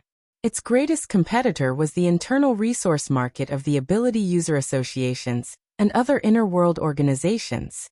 Within a large metropolitan area, the ability user associations, secret orders, and other large organizations didn't need to look at reports or look at industries. They only needed to look at whether or not the vagabond trading houses and similar black markets in the vicinity were flourishing or not. The relationship between the two was clearly inversely proportional. At the very least, at the extraordinary level, the more resources a branch of the society or secret orders controlled, the stronger their control over the city, and the smaller the space for the black market to survive. On the other hand, if the large organizations were poorly managed or intentionally connived, or if there were many organizations competing and keeping each other in check, the black market would have the opportunity to expand wantonly. Ban City, which was filled with all sorts of religious sects, Tea City, which was known as the paradise for maritime explorers, and Luo City, which was a tax haven, were all in such a situation. And in Xia City, where the three heavyweights were keeping watch, and Professor Luo had appeared out of nowhere, the Wild Inn was destined to only be a single auxiliary function of selling information and transferring supplies. It could only help a limited number of people become rich. On the level of benefits, as soon as the word limited appeared, the foot of the inn would often be smeared with deathly white brains. The Wild Inn had already changed owners 7 times in recent years. The most recent one was the Bays Massacre that Zhongming spoke of. It happened not too long ago, at the end of last year. It was closely related to the 2 out of 1,000 young miss incident that caused the inner world to become restless. It could be considered to be related to Luo Nan to a certain extent. Cat Eyes recalled her mission when she thought of Luo Nan. She casually pushed the tray and the flexible screen in front of Zhongming. Taking care of the business isn't a problem. Now is the time to use you guys. I've already deducted 10 points. Now it's up to you. Yes. Sister Cat will definitely give me a chance to make up for it. Zhongming's business attributes were off the charts. He picked up the flexible screen and gave it a few glances. Then he moved to open up the database, preparing to change the information entry. Cat Eyes was a particular person. She understood the order of arrival. She knocked on the bar counter. Mr. Bai is still over there. It's nothing. I'm just helping Blackheart Salt pass on a message. I'm bringing a gift or something. It's awkward for my own people, so I won't get involved. Do you think Mr. Bai can't hear you? Cat Eyes also knew that the Bai and Zhong families were old friends. They had their own ways of getting along, so she didn't need to worry about it. She nodded and raised her cup towards Mr. Bai from afar. This could be considered complete etiquette. Mr. Bai chuckled and waved his hand in response. He didn't look awkward at all. Zhongming had just entered the business not too long ago, but his business abilities were decent. He quickly deleted the useless entries on the flexible screen and added many more. He returned it to Cat Eyes. Actually, your conditions are a bit vague. Everyone knows that it's convenient on the sea, but there are far too many similar activities. The ones I picked were all of a scale and style. But you also know that these kinds of activities usually have qualifications. You can't participate just because you want to.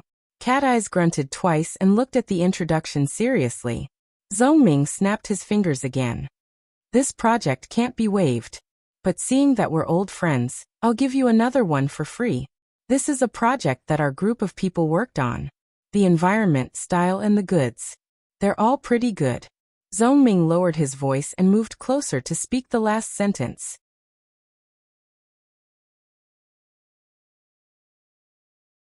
Chapter 726. Look, it's this ship, the Jade Light. It's basically confirmed to set sail from Ban City next month. It will cross the Pacific Ocean and pass through 5 large metropolitan areas before finally arriving at Luo City. During this time, there will be all sorts of large-scale activities, performances, auctions, fights, gambling, and everything else. Zhong Miao projected an aerial photo of a large cruise ship. The Jade Light, a humpback whale-class mothership cruise ship. 450 meters long, 52 meters wide, 22 decks, top speed 40 knots. It can carry over 15,000 people. The interior has its own dock and can park private yachts. The top deck can take off and land medium-sized fixed-wing aircraft. The cost is close to 3 billion. This was originally Wang Yu's private property, but it was recently donated to the Jade Inspection Society to be used as an event venue. Cat Eye's eyelids twitched when she heard the word aircraft. She cast her gaze towards the aerial photo. She circled around the luxurious business jet parked on the top deck. She really wanted to ask if there were any other angles, but in the end, she asked about another matter. Wang Yu? Jade Inspection Society? This is a small organization established by a group of us. It's similar to the Brotherhood. Look, my name Yu means beautiful jade, right? And Wang Yu, his name is the same. It's probably a coincidence. Everyone came together and hit it off. You and Wang Yu?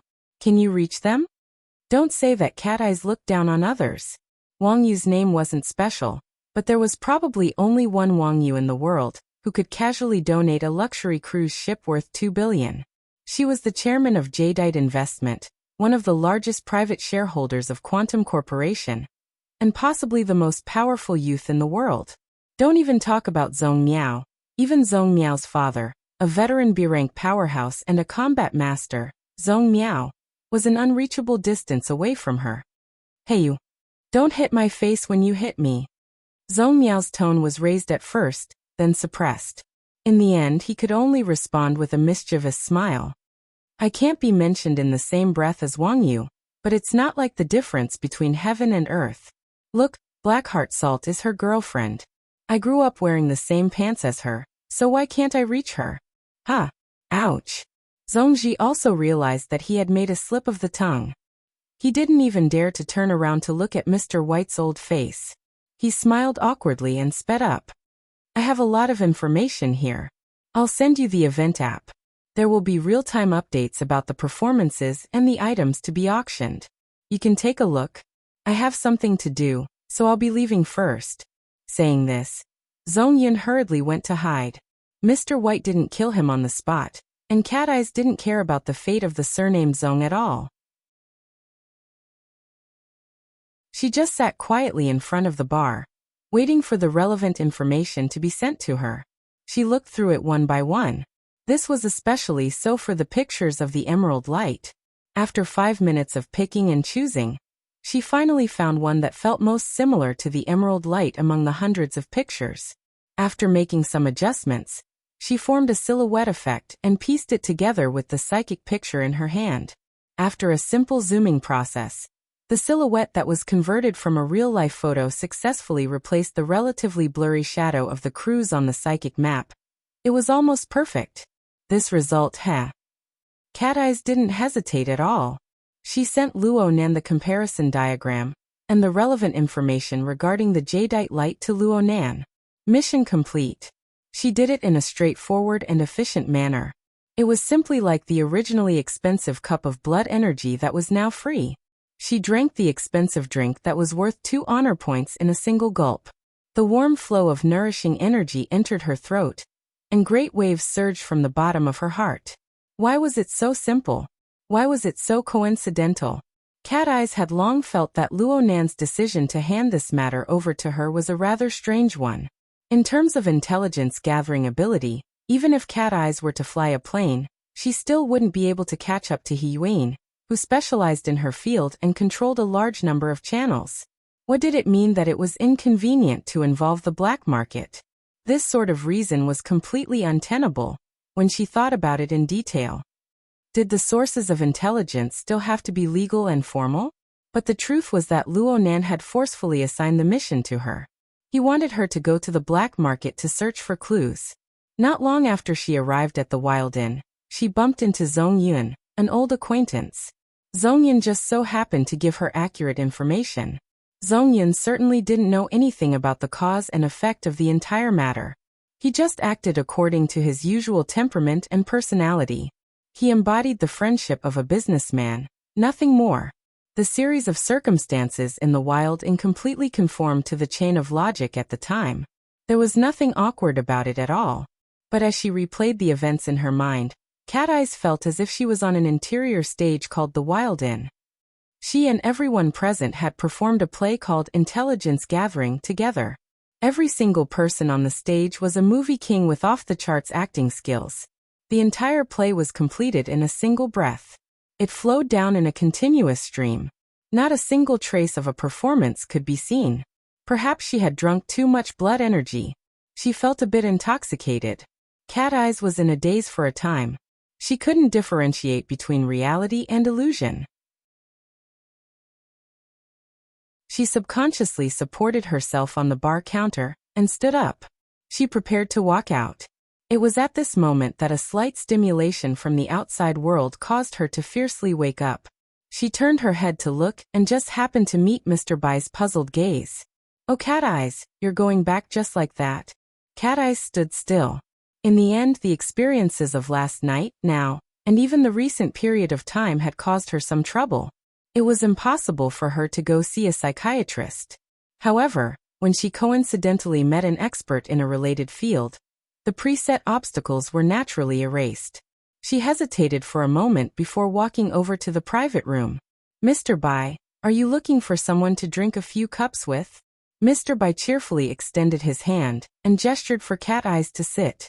Come, come, come. We're all drinkers. A few cups is just right. You're not like that little bastard Zhong Yin. He's slippery to the point where he can't even touch his hands. I'm afraid the old Zhong died with everlasting regret." Cat Eyes found a waiter and ordered 2 bottles of wine. She poured Mr. Bai's wine, but as she was pouring the wine, she heard Mr. Bai sigh. "Big brother, don't laugh at second brother. There's still someone who died with everlasting regret." Clearly, Mr. Bai was talking about his own daughter, Bai Xinyan, who worked for Quantum Corporation and held a high position. Bai Xinyan was a very complicated woman. She had traveled tens of thousands of miles to treat Luo Nan. Their relationship was quite good for a time, but she was also the biggest driving force behind the 2000ths of a girl incident.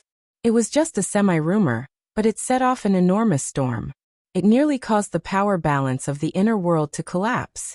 Cat Eyes and Bai Xinyan's friendship was mediocre, so there was no need for her to make any comments. Mr. Bai also did not want to complain to her. He smiled and rubbed against the hot topic. "I don't see you breathing a sigh of relief after the DNA report came out. It's not easy to clear up the misunderstanding." He was clearly talking about Luo Nan's paternity test. The smile on Cat Eye's lips was a bit cold and cynical. Actually, she had always believed that Luo Nan's actions were far more vile than people could imagine for a woman who possessed an independent spirit. However, she was the one who courted death first. Luo Nan's subjective lack of intent caused the entire matter to become vague and unclear. The current problem was the current Luo Nan, a powerful person who could wander in and out and control the will of others. Was he really still a muddled youth? Cat Eyes could not see it. Misunderstandings are very normal. Even if you look at the child with your own eyes, sometimes you can't even feel that it's your own flesh and blood, let alone outsiders who are completely unaware. Mr. Bai drank a large mouthful of chicken soup for the soul, but the one who drank the most was still himself. At the same time, he poured mouthful after mouthful of the soup into his mouth. It made his figure seem all the more stooped and even pitiful. Cat Eyes did not go along with him. She did not console him. She just drank cup after cup with Mr. Bai. She waited until the little old man's mood had calmed down a bit before she said, "Mr. Bai, I want to ask for guidance. What in the world is the psychic technique?" Mr. Bai went, "Oh," and suddenly raised his head. His mind was clearly roused. "Luo Nan is trying to psychic again? He's drawing right? What's the situation? Do you have any works of art on hand?" Cat Eyes raised her cup. She smiled and swayed, but she did not say anything. Mr. Bai reacted. She had just asked one question, and he had thrown back 4 questions in a row. This was not proper. He chuckled in amusement and poured himself another cup. This could be considered an apology. "Your boss Luo is a first-rate psychic in Xia City. You should go ask him this question." "Oh right. Is he still saying that his psychic technique is just a random drawing? That he's just making up the numbers?" Cat Eyes was surprised. She immediately sneered. "This is taking advantage of him and then flaunting it. This has always been his style." Mr. Bai slapped the table and laughed out loud. This time, he temporarily forgot about his vexed matters. He was in high spirits as he said, "That's right. When he said these words back then, I wanted to slap him. Look at his battle achievements and psychic effects. Even old Yu has times where he makes mistakes. How much is his success rate? 100%. Oh. You psychics have been having quite a few gatherings these past few months. It's always been like this. It's just that Boss Luo didn't participate in the past and you didn't care, so you didn't pay attention. Speaking of psychics in Xia City, most of us have been affected by old Yu's magnetization. Our psychic senses and judgments are quite decent. We have quite a bit of talent in psychic techniques. Oh my. Counting from old Yu, Mi Gao Tianshi, and Horned Demon, for consecutive B-rank psychics are psychics. Oh, Her Majesty Empress Wu has a divine and heavenly disposition, so she can't be counted. Luonan is the first person who hasn't been affected by old Yu. Also, the bamboo pole can only be considered broken when it comes to him. Mr. Bai checked the name list and commented one by one. Here, old Yu is proficient in divination techniques. The tall and fierce Gao Tianshi borrows the self-hypnosis techniques of the ancient religious system. He invites the gods to possess his body. Horned Demon relies purely on his natural endowments. He plays too evil, so let's not talk about it for now. As for me, I engage in dreaming techniques on the mental plane. I construct a dreamland. Hey. Who do you think your boss Luo pays more attention to when it comes to communication? Cat Eyes didn't even need to guess. She saw the smile lines at the corner of Mr. Bai's eyes and lips. She raised her cup and toasted him. There's no need to say more about the obvious. Cheers. Mr. Bai laughed happily. Yeah. It's the two of us who get along the most. Horned Demon hasn't met him face to face, so there's no need to talk about it. Old Yu's divination technique requires a deep accumulation of traditional culture. There's also a talent requirement in the area of algebra. We aren't cut out for that. Gao Tianshi's side is pretty much the same. He's a god, and he doesn't really suit his taste. Only my side picks materials on the mental plane. I also have a set of suitable special logic. I have materials and methods. Then I can design a building, arrange a labyrinth trap, put people inside, guide them, tempt them, and dig out deeper information. I can predict a more accurate possibility. Isn't it quite simple and clear? That's why we can discuss it the most.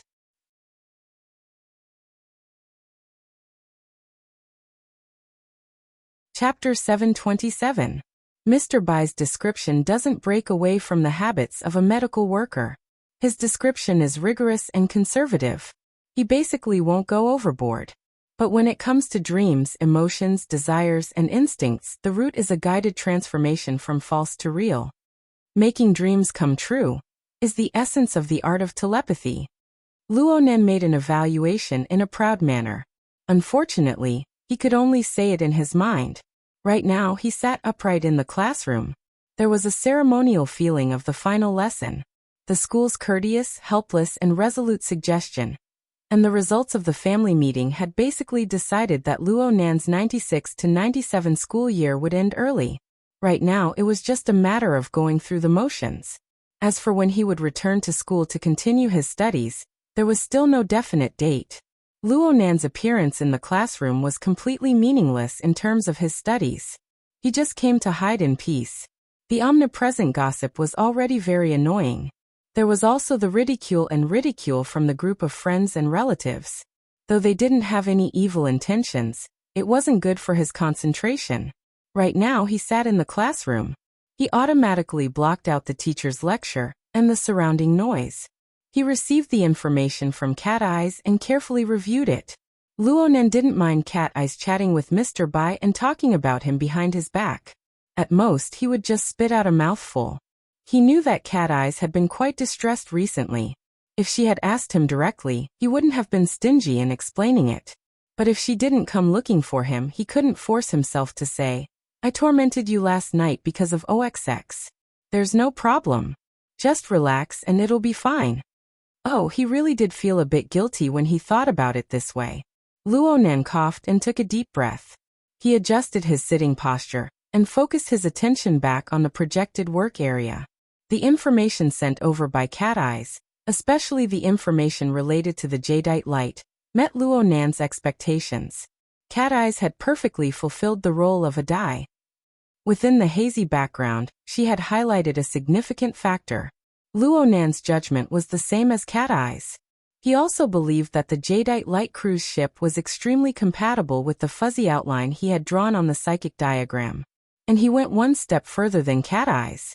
His body was in Xia City, but his mind had already traveled over 1,000 kilometers. He crossed the open sea and arrived at the large marine metropolis located on the archipelago. Just as the information indicated, the Jade Light was docked at the cruise terminal in Ban City, carrying out intensive preparations for the voyage. At this time, there were a total of 4,279 staff members on the cruise ship.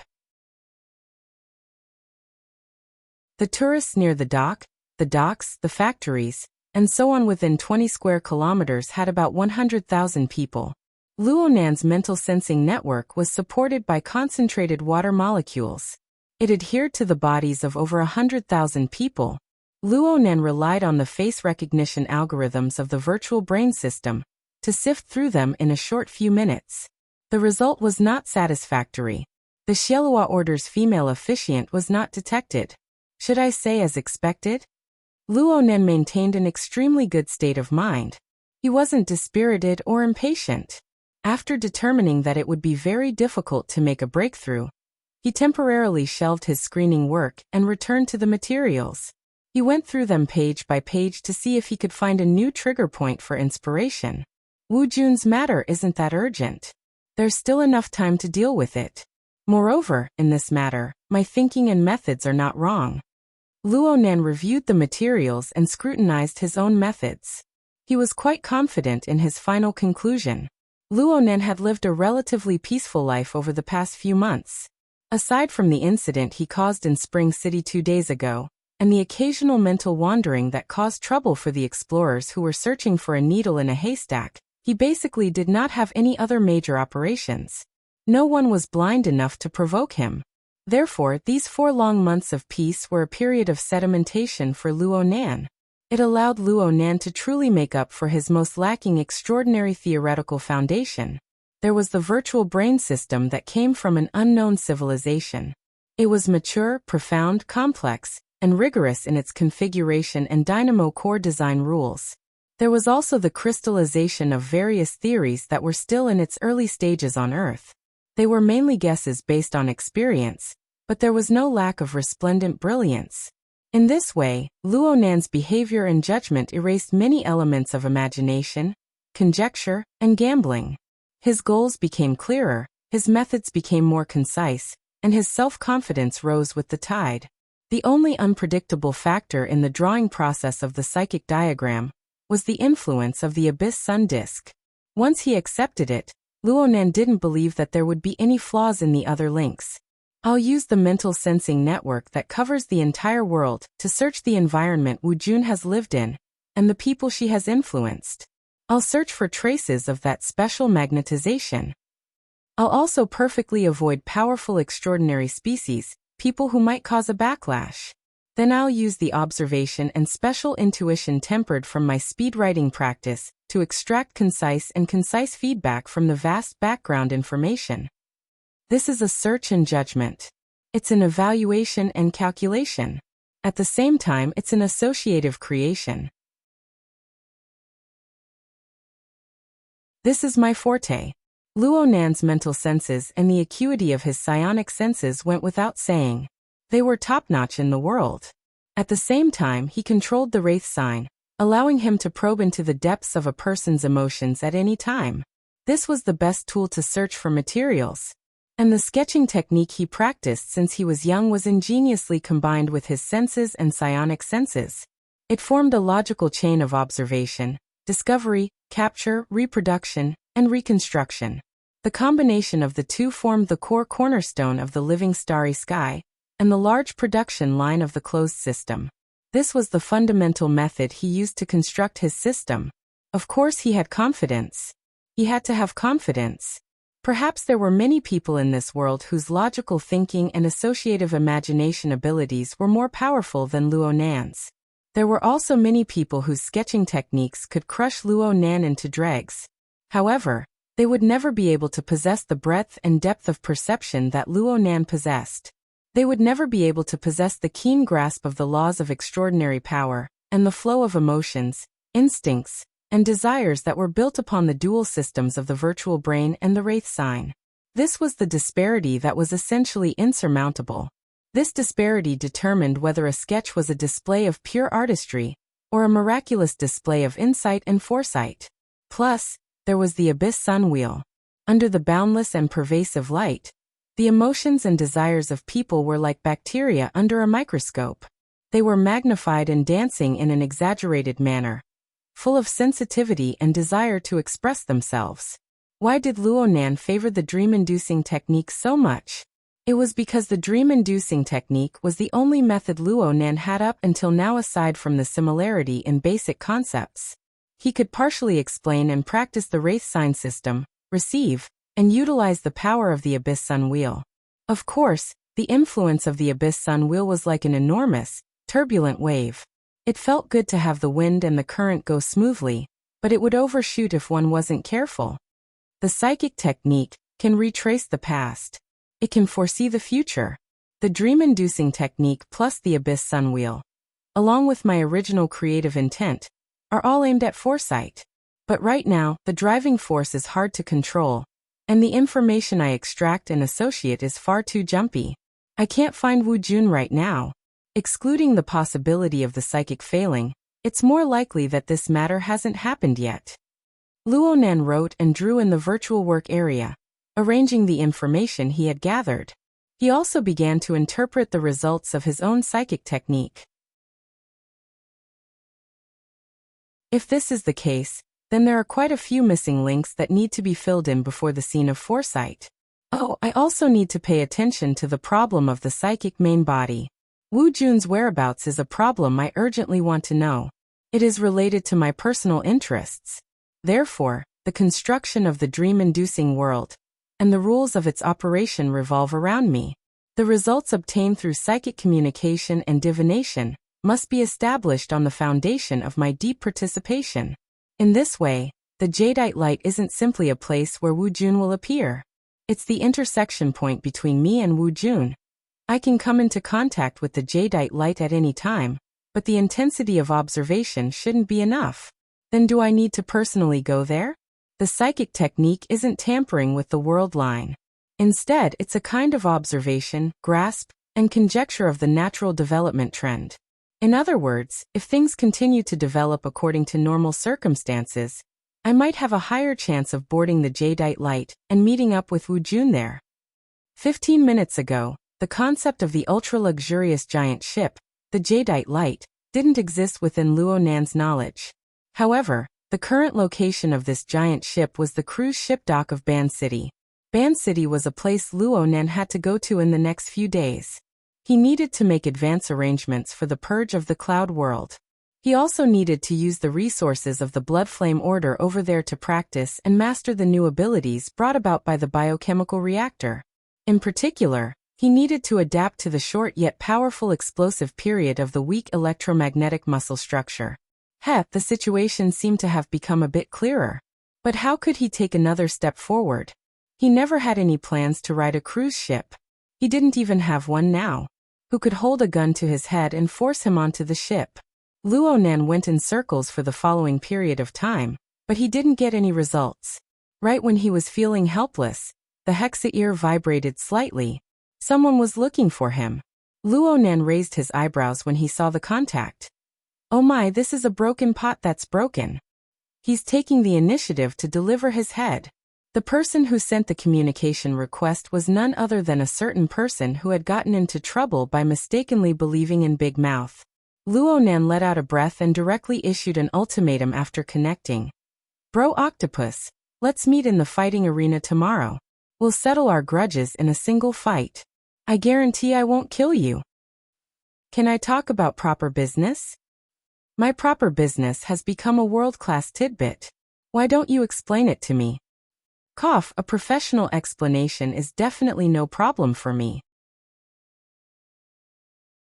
According to the YSDR gene locus, you and the other person definitely don't belong to the same paternal line. You need to know that I've even collected a sample from your grandfather.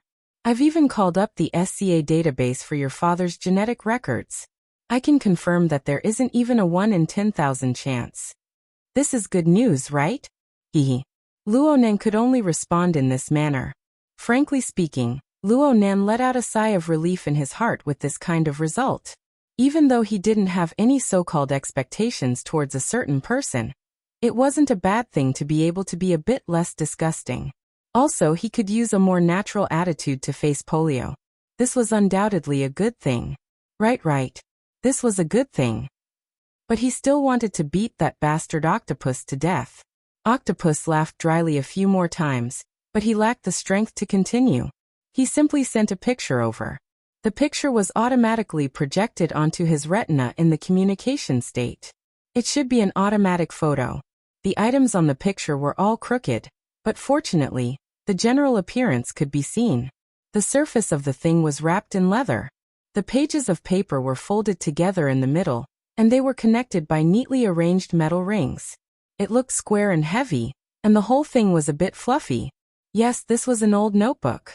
It was an item that had practically been eliminated in the current era. However, the one in the picture clearly fully realized its value. Looking at the stains on the edges, it should be more or less filled with words. Rational thoughts flowed to this point. Only then did the emotional response suddenly surge forth. It was like liquid nitrogen leaking out of control. It instantly froze Luo Nan's expression. He was far too familiar with this form and appearance. In fact, he had one right by his side.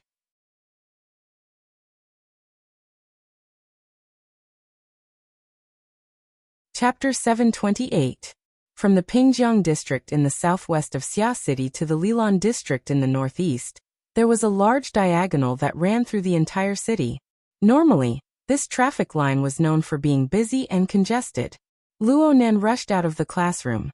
He grabbed a flying beetle before most people got off work and hurried over to the Shangding building. The road conditions were much better than normal at this time, but Luo Nan only felt that it was slow. At this moment, he especially missed the days when Qin Yikuan and God accompanied him, especially the latter's flying car. It was fast and stable, and it could reach the destination in one stop. It was much better than the metal worms that were circling between the buildings. Luo Nan sat in the car. He was clearly going in a straight line, but he had to make turns. It was hard for Luo Nan to not be impatient. Luckily, Octopus was always online, chatting with him. They're going through the reward channel. They even sent photos and some photocopies. There's no need to doubt the authenticity. It's just that they don't think highly of my title as an agent, so they want you to personally negotiate with them. Thank you, bro Octopus. At this very moment, the bit of resentment regarding the paternity test had long since been tossed beyond the highest heavens. Luo Nan only had gratitude towards Octopus. Deep gratitude. The reward channel the two spoke of was the mission reward area on the official website of the Ability User Society. It was the only official channel for ability users, their various powers and organizations to realize employment. Luo Nan's grandfather's notebook was hung here to accept the reward. It was Octopus's doing. It happened at the end of September last year. At the time, Luo Nan had just finished his first mission after joining the Xia City branch. He went to the sanatorium to visit his grandfather, and unexpectedly reunited with Octopus, who he had cooperated with on the mission. Luo Nan admired Octopus's ability to concoct drugs. Octopus, on the other hand, was very interested in Luo Yuandao's nerve-strengthening drug formula, and the corresponding theory in Luo Yuandao's notebook. The two reached an agreement. Octopus would help Luo Nan concoct the drug, and Luo Nan would authorize Octopus to make a rubbing of the notebook for in-depth research. Later, Luo Nan rapidly broke through the limits of the self-format. Drugs and whatnot were no longer of use to him. Octopus kept on studying Luo Yuandao's notebook, and published many papers one after another. He could be considered the first person to open the door for formatting theory. Both sides of the transaction were interesting people. Luo Nan's drug concoction had been set aside, but he believed that Octopus's research on his grandfather's notebook provided solid proof for the value of formatting theory. So he was very satisfied. As for Octopus, the drug concoction conditions he had originally agreed to were now useless. But he didn't want to take advantage of Luo Nan. So he paid out of his own pocket to rent a long-term advertising spot in headquarters' official bounty area, offering a bounty for the whereabouts of Luo Yuandao's notebook.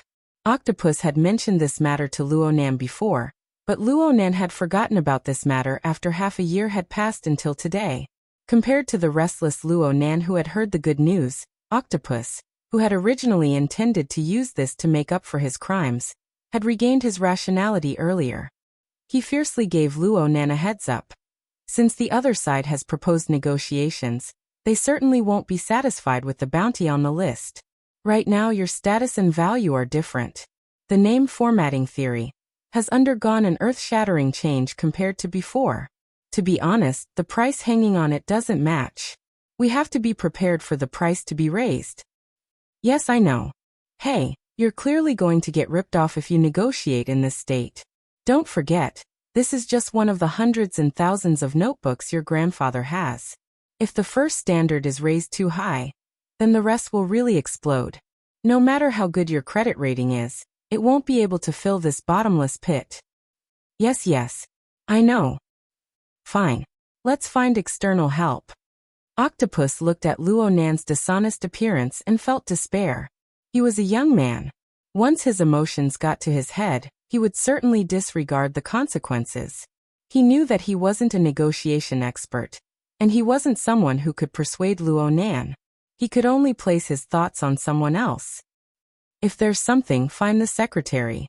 I'll ask Vice President He, and have her come over to help you negotiate. Yes, I understand. No matter what happened, Luo Nan, who was burning with anxiety, arrived at the Shangding building half an hour later. He headed straight for He Yuan's office upstairs. He Yuan and Octopus were already waiting. The two were in the middle of a discussion about the identity of the person receiving the bounty. He Yuan was very concerned about this point. Since we're going to negotiate face to face, why do we need to remain anonymous in advance? Maybe it's a habitual setting. I'm also used to being anonymous when I shop online. He intentionally changed the subject when you asked him just now. Could it be an acquaintance? An enemy? Octopus felt that he was a good person, and didn't have many enemies. He naturally turned his gaze to Luo Nan, who had just pushed open the door and entered. Right now, Luo Nan's mind was filled with notes and notes. He forced a smile at the two and said, "You'll know when you see him. Brother Octopus, I'll trouble you to contact him. We'll talk face to face." "That's fine. But you're just going to talk like this. Shouldn't you be sitting in a boss chair, separated by an office desk, and have a secretary standing next to you or something?" "Hiss, you're wearing a school uniform." Luo Nan knew that Octopus was purposefully teasing him, but he still couldn't help but grin. His mood was a bit more relaxed. "Yeah, I hope they'll give me a discount on account that I'm a poor student." He nodded to He Yuan as he spoke. "Sister Yuan, I'll have to trouble you again today." "It's what I should do." He Yuan responded with a smile. Today He Yuan was still dressed in formal business attire. Her hair was tied up, and she wore a simple and generous white shirt on her upper body. Her lower body wore dark-colored trousers paired with heels of the same color. The color was low in saturation, but at the same time, she still looked capable and refreshing. She looked a bit more gentle than usual. Needless to say, this kind of makeup, her slightly drooping cheeks, her solemn and dignified aura, and she quietly stood slightly behind Luo Nan. She really did have the style of a first-class secretary.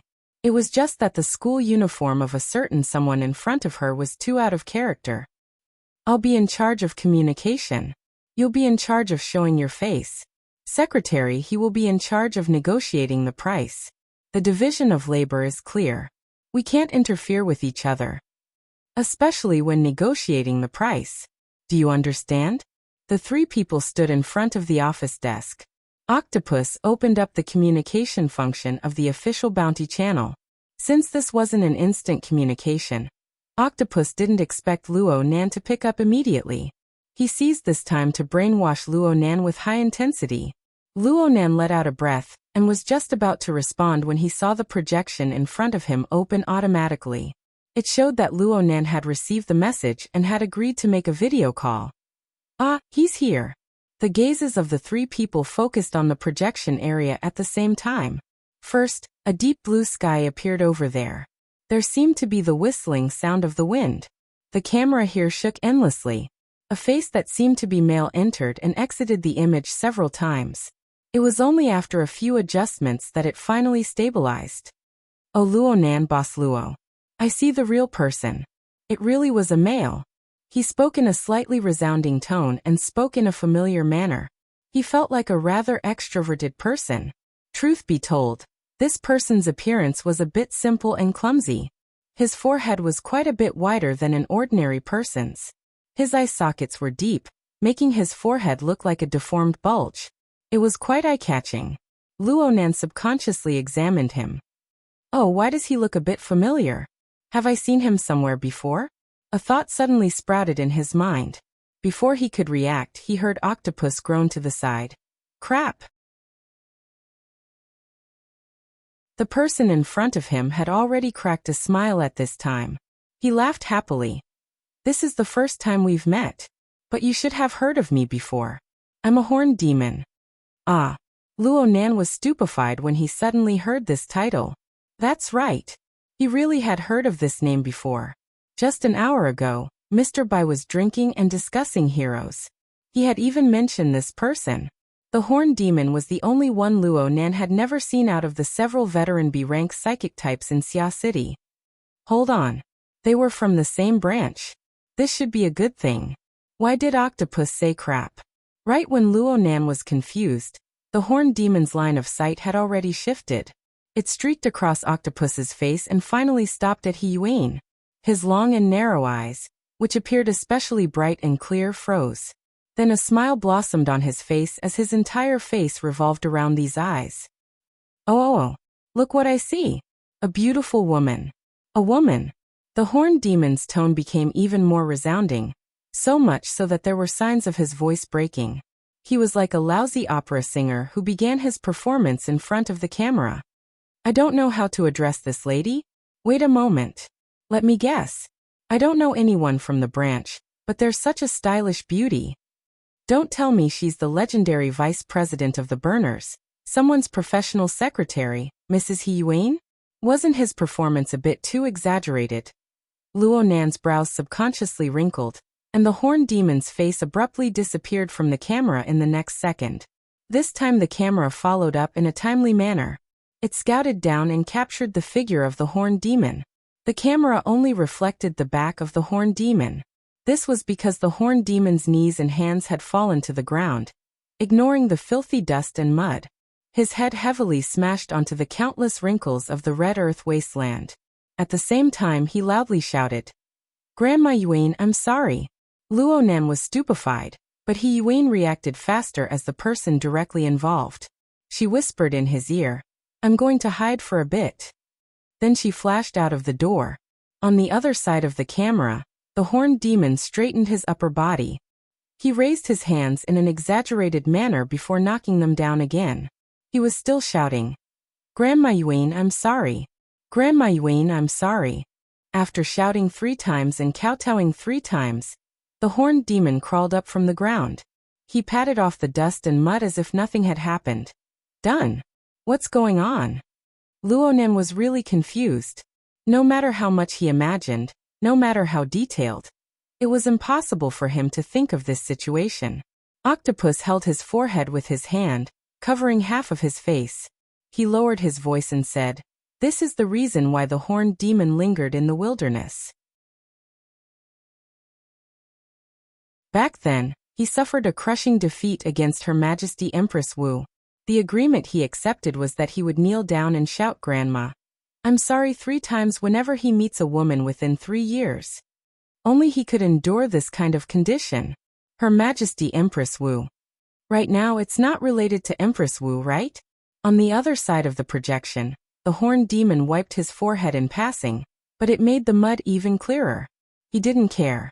At the very least, this was what he said. Right now it's about the bounty. You guys only put up 10 points. This is too insincere. With Boss Luo's current status, it shouldn't be a problem to multiply it by 100, right? 1,000 points? Why don't you just rob a bank? Octopus slammed the table. You think selling you is worth 1,000 points? The Horned Demon simply didn't respond to Octopus's words. He extended 3 fingers and shook them in front of the camera. Also, the 3 kowtows before were solid enough. Isn't it interesting to watch? That's not free. 3 times. Raise it by 3 times and this notebook will be yours.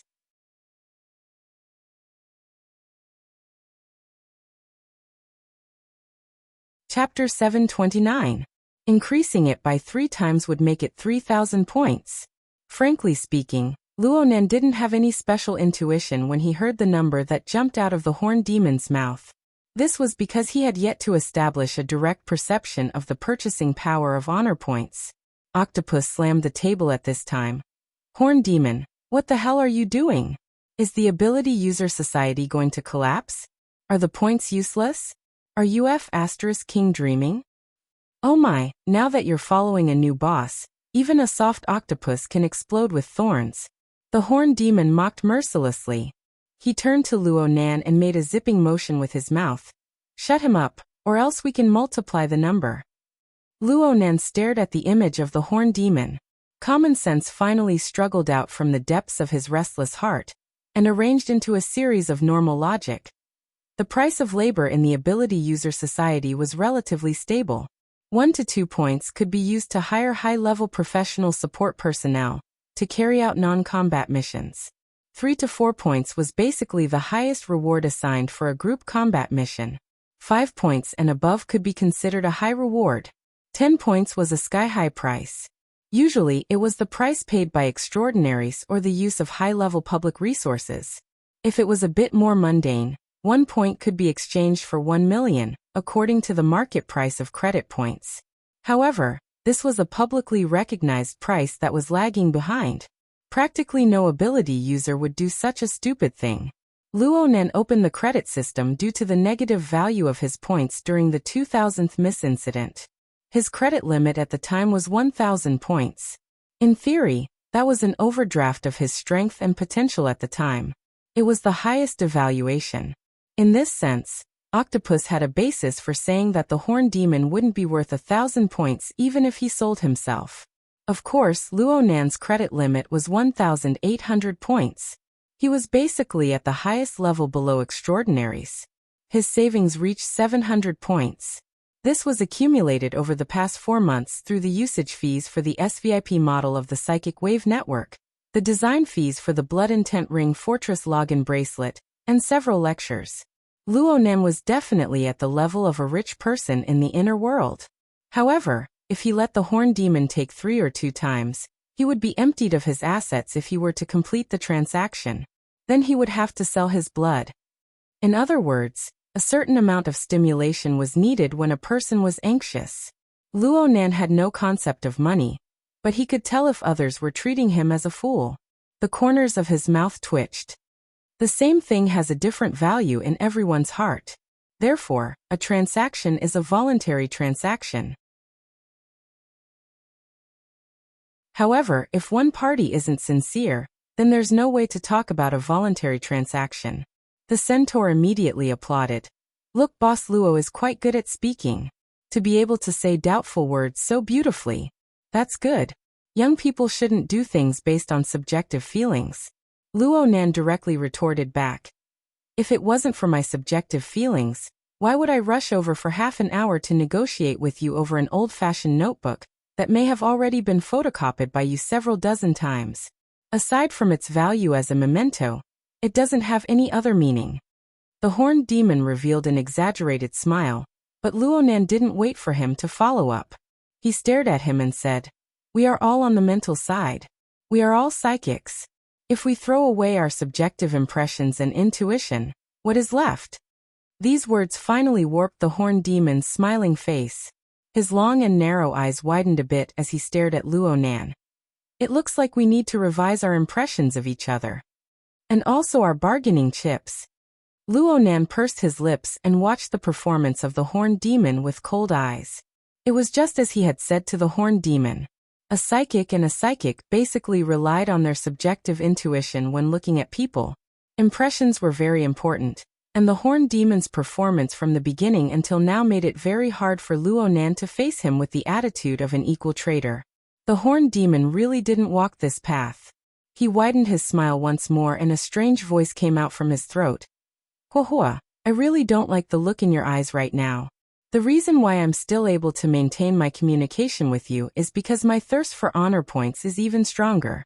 Also, you need to maintain your respect for your seniors, kid. Otherwise, you will very likely regret your impulsive attitude." "I'll pay attention."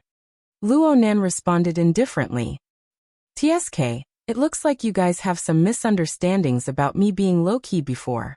Okay, after all, I've cautiously suppressed some of the details of the goods, since I haven't seen the owner before. But now is the time to change your opinions. Dang dang dang dang. A new picture replaced the horned demon's face in the projection area along with the background music. The most eye-catching position in the picture was still the old-fashioned notebook that Luo Nan had seen before. But compared to the monotonous background of the earlier picture, this picture was really messy. But it was this messy mess that attracted all of Luo Nan's attention. This was because he saw the notebook, a large number of old-fashioned notebook pages. They were piled together in a messy manner. There were already ruined wooden shelves and debris of earth and stone on top of them. Looking at the remaining parts, it should have been a bookshelf before. It collapsed due to decay or some other external force. The notebooks placed on top of it fell down one by one. Some of them rolled and spread out. Some of them were stacked on top of each other. Some of them were submerged in the earth and stone. Some of them had already rotted under the damp environment. The handwriting was deformed. Luo Nan didn't know if he had unearthed these things from the details, or if it was an uncontrollable imagination in his mind. It was just like the surging tide of emotions in his heart that were nearly out of control. All of these stimulated a part of his physiological instincts. His eyes were moist and hot, and his fingertips were faintly trembling. Yes, yes, yes. That's the look in your eyes. I like your reaction. A filial child. A student who made mistakes. A gambler who lost his capital. The image of the horned demon reappeared. It was like an aria with an undulating tone. It was like the sharp laughter of a devil. It reverberated back and forth in the space presented by the picture. This is my sincerity and bargaining chip. Thinking back to when I first discovered them, I was so tired that my back ached from organizing them. I felt like I had lost 10 years of my life. Boss Luo, do you understand now how sincere the price of 1,000 points was? But the problem is that a man's dignity needs to be vigorously protected. So I don't just mind the wrong position of your beautiful secretary. I also mind the attitude you had when speaking to me just now. I need mental compensation. Yes. What should I multiply it by next? Horned demon, don't go too far. Octopus hated that he couldn't reach out and dragged the horned demon out from the projection area. The horned demon spread out his hands and faced Luo Nan, and Octopus stares with a warped and ostentatious smile. I said that you will regret it. This is because you are unable to refuse my bargaining chip and trump card. Then 4 times. The horned demon held his belly in laughter when he saw Octopus' face suddenly change color. Relax. Relax. For the sake of our fellow Xia City branch companions, I will take care of your actual purchasing ability. I'm talking about 4 times the minimum of 1,000 points. 4,000 points. Octopus no longer dared to speak at this time. The horned demon began to perform like a stage play. You can think that I'm opening my mouth like a lion. You can also bargain as you please. And I will adjust the price at any time according to your performance. It's possible to increase it again. But please pay attention. Right now, I need to emphasize the main point. This is because I have a request that cannot be refused. He drew a circle in the air. Only a second later did Luo Nan realize that it was the sign of a clock's hand turning a full circle. This transaction needs to be completed within 12 hours. 12 hours. That's right. I know that there are too many capable people by Boss Luo's side. And the 2 photos I showed you and the conversation I'm having with you right now have already exposed a lot of information. If I give you the time to deduce, I'm not sure if I can still protect the benefits I deserve. The horned demon put on a calm demeanor with great difficulty, but he was narcissistic in the next second. And I'm a sentimental person. If you really bring out old man Yu and let him argue with me, maybe I'll become soft-hearted and agree to lower the price? I'm also taking a risk, okay? So 12 hours. And this is calculated from the time I came into contact with Octopus. That's right. Our negotiation time is also counted. You can negotiate with me for up to 11 hours. Whether or not you have time to pick up the goods is another question. Wait, there's more. The horned demon raised a finger before Luo Nan could respond. In order to see your sincerity, I need a down payment. A 50% down payment. It's 1,000 points as the base. Give me 500 points first. I know you can take it out. And we are all companions of the Xia City branch. It's especially convenient to transfer money. Octopus was stimulated by the word companions, to the point of going crazy. He gritted his teeth and growled. You're not talking about business. You're kidnapping. Is there a difference? The horned demon curled his lips and wagged his finger. Resource monopoly, patent monopoly, market monopoly. Which model isn't kidnapping? Capital can do it, but I, the horned demon, can't do it? Oh, speaking of kidnapping, maybe I can go a bit further. For example, like this? The horned demon snapped his fingers. The ruined bookshelf that appeared in the projection area suddenly burst into flames. All the images were distorted in the fire. Just as Boss Luo just reminded me, the true value of these notes can be reflected perfectly in the photocopies. As for the commemorative value, if we can't do business with each other, what's the use of keeping them?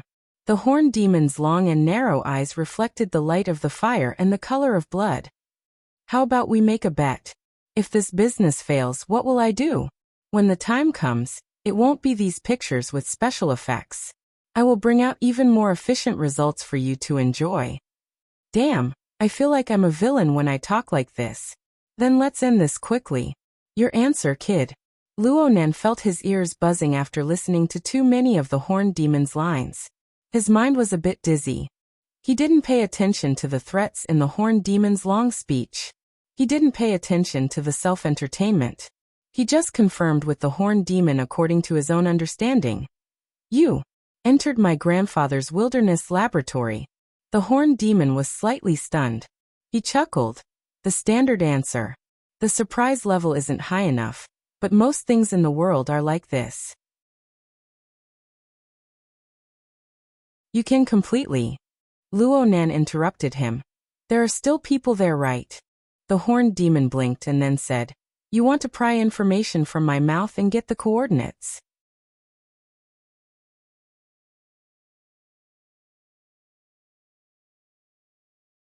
Chapter 730. Oh, from what you're saying, you want to proceed with the next transaction?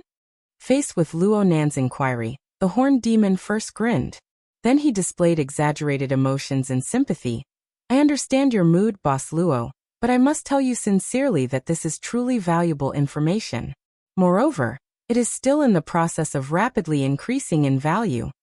And the most crucial factor in the increase in value is you. The more famous you are, the higher your status is, and the value of this clue will increase correspondingly. So much so that you, Boss Luo, who perfectly created this trend, can't afford this price. The evil capitalistic society is just this shameless. Actually, quite a few people have already offered a price for it. I'm currently deliberating. That's right, I can tell from your eyes that your guess is correct. I will do my best to utilize the practical value of these notes. In any case, you just want a commemorative value, right? The horned demon quickly returned to his distorted smiley mode, and he laughed even more cheerfully. It's still the same words. Everyone needs to revise their impressions of each other. Actually, I'm a good person, but it's not easy for people to understand me. I especially need people's respect and trust. I hope you won't disappoint me, Boss Luo. Okay, Boss Luo, you must make a decision now. Decide whether or not you want to continue this delightful transaction. If you agree, then send the deposit to my account first. Let me hear a ding. Then we'll have plenty of time to decide on the subsequent price and the location of the next transaction. Oh, I still need to remind you out of good intentions. You can see that I'm in the wilderness right now, and transportation isn't very convenient. You need to take this into consideration as well. Looking at it this way, the deadline of 12 hours really isn't that generous. Sweat had already appeared on Octopus's forehead in the office. At this time, a message from the psychic wave network cut in. He subconsciously pressed his ear and turned to look at Luonan, but he saw that there was no reaction from Luonan. His back was drenched in sweat, but he couldn't hide it. He gave Luonan a frantic look. There was no luck involved. His little movements were captured by the horned demon. The horned demon simply didn't pay attention to this side. He just spoke to Luo Nan. Boss Luo, you're now a famous member of society. There's no need to find your parents to feed you. Oh sorry. Maybe you've never experienced this before. At this time, Octopus forcefully interjected. I don't know what Luo Nan is thinking, but I am very clear that Centaur must have lost his mind. You want Luo Nan to transfer money to you? What method do you use? Don't forget, if the official website had more than 100 points, it would be a huge payment. That was equivalent to hundreds of millions of dollars in funds. It wasn't like it was an organization against an organization, and the system didn't calculate it in real time. Also, when it comes to the stability of credit and currency, there's also a manual audit. Not to mention 12 hours, it might even be 24 hours. How do you calculate the time? The centaur cackled and pointed at the octopus. Such a technical question is definitely not something you can think of.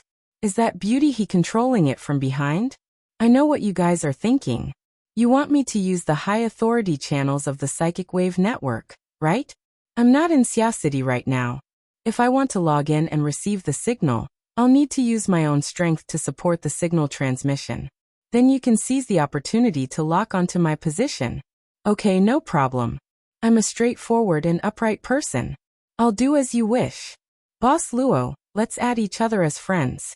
Oh right, it seems like you still have a recommendation system. Then Octopus, you can be a lackey again.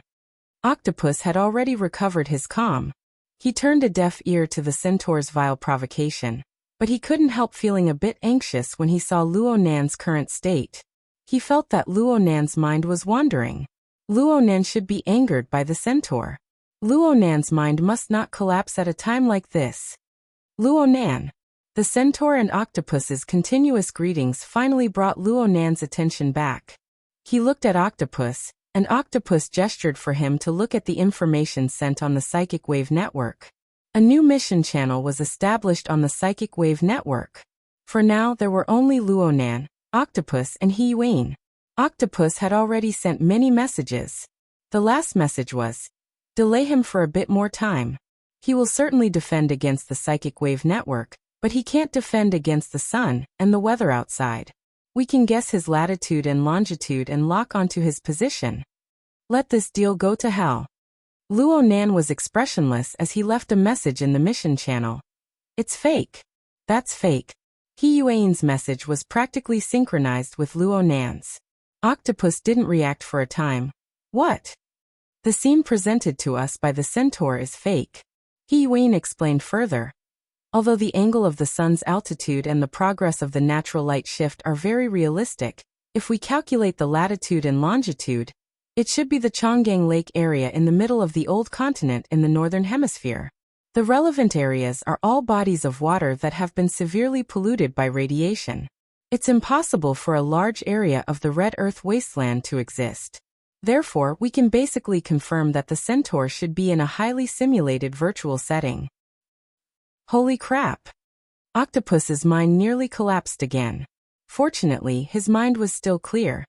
Then let's go check the deal of renting the virtual setting. This kind of highly simulated virtual setting can't be a mobile version of the wild. Damn it, which city is he in? Yes, so he has nothing to fear. The Psychic Wave Network completed the global deployment of relay stations 2 years ago. It can satisfy basic needs such as money transfer, communication, and so on. He can appear in any city in the world. Even if his current position is temporarily exposed, it will be very difficult to track him as long as the network is quickly disconnected. There is also the transaction location he provided. If he wants to get the follow-up payment, he will have to show up, right? Speaking to this point, Octopus smiled bitterly to himself. A drone is enough to settle the matter. Everyone, have you come up with a plan in private? The centaur clapped his hands in boredom. Even if you don't have a sense of time, you should at least have a bit of public morality. Lackey Octopus, I've sent my request and my location to you. Octopus gritted his teeth and transferred the damned friend request to Luo Nan. Almost at the same time, He Yuan reported the location of the centaur. Who City Relay Station 4. F*CK. Octopus cursed once again. The centaur really chose a good place. Hu City. Luonan still had an impression of this city in his mind. This was the hometown of Red Fox, who taught him the urban stealth technique. In the early years, Red Fox and a group of friends had offended a certain secret order there. But due to the inaction of headquarters and the local branch, the other party wantonly retaliated. Red Fox was barely able to escape and escaped to Xia City. It was because of this that the relationship between the two branches was terrible. Even though Hu City and Xia City were both part of the old continent and weren't too far from each other, there would naturally be obstacles if they wanted to borrow the resources there to conduct tracking. So when Octopus heard this result, he nearly gave up all hope. The centaur laughed even more happily. Okay, I'll start the countdown. Don't look at me like that. I'm saving time for you guys. 1/6 of the 12 hours have already passed. Do you understand how time flies? Luonan's facial expression was still lacking in admiration. He just pulled up a satellite map of Hu City from the internet and asked He Yuan, "Which district is Relay Station 4 in?" In the end, the centaur didn't know about the conversation in the dedicated mission channel. He had the absolute advantage, and was wantonly releasing a scent that made people unhappy. He stared at Luonan and laughed so hard that his entire face was shaking. You have 10 seconds to make a decision. Decide if this transaction or kidnapping has any value in continuing to exist. Let's not talk nonsense. Let's count down the time I spend talking. I'll start counting down from 5. I always have a great sense of time. 3, 2, 1. Ding dong. The centaur's movements froze. After a bit of confirmation, he waved his arms and shouted without concealment. Yes. To a pleasant cooperation. Luonan still lacked an intuitive feeling towards the transfer of 500 million worth of assets. His eyelids didn't even twitch. He just moved his lips and watched the centaur celebrating wantonly. He spoke softly. I hope so. He Yuan's reply appeared in the mission channel at this time. Jingyao District Pill Apprentice Street 452 Skyscraper Box Station. The signal covers an area of 50 square kilometers. Luonan's gaze shifted from this reply to the satellite map. Using it as a scale ruler, the sole cloak that covered the surface of the Earth's 510 million square kilometers shook slightly in the relevant area. It was like a sunken vortex or like a droplet of dew. The images of all living beings within a range of nearly 100 square kilometers, and their corresponding auras were projected layer by layer in a warped pattern. The first wave was just a smoke-like silhouette. But soon, the aura of an ability user was naturally exposed within the smoke-like aura of a normal person. At the same time, Luonan's mental sensing network borrowed water molecules to condense into a thin mist. It was like a divine eye that covered the void. It received rays of light from the material world and carried out a panoramic restoration. This restoration was in no way inferior to a high degree of realism virtual setting. It was so much so that Luonan seemed to have completed a Riven-style jump. He arrived on the bustling streets of Huqing City. The Lake District Jingyao District Pill Apprentice Street 466 was a film and television special effects production base side by side with the tall building where the relay station was located. It was currently the peak time for people to get off work at noon. A dense stream of people and vehicles exited the base. Luonan was like an incorporeal specter. He moved in the opposite direction of the stream of people. He brushed past the people who were completely unaware of him, and focused his cold and clear consciousness on a certain film studio within the base. Inside, the horned demons were still smeared with props of red clay. They were wantonly celebrating under the virtual daylight. The projection in Xia City's office and the real person in the film studio in Huqing were merging into one within Luonan's consciousness. They were determined to be the anchor points for the interference of power. Now select the node to insert from the countdown. Luonan had a strong desire to end this terrible transaction in advance. He began to carry out the final plan of action. Right at this moment, his heart suddenly skipped a beat. In the area where his consciousness was entrenched, someone cut in without warning and brushed past him. It was a middle-aged man. His figure was lean, his hair was sparse, and his face was full of tendons. Even though his face was expressionless, There were clear traces of gullies on his cheeks. He gave off a grave and stern feeling. Luo Nan was unable to sense any other information aside from this. There was clearly someone there, but on the mental plane, there was a heart-palpitating emptiness.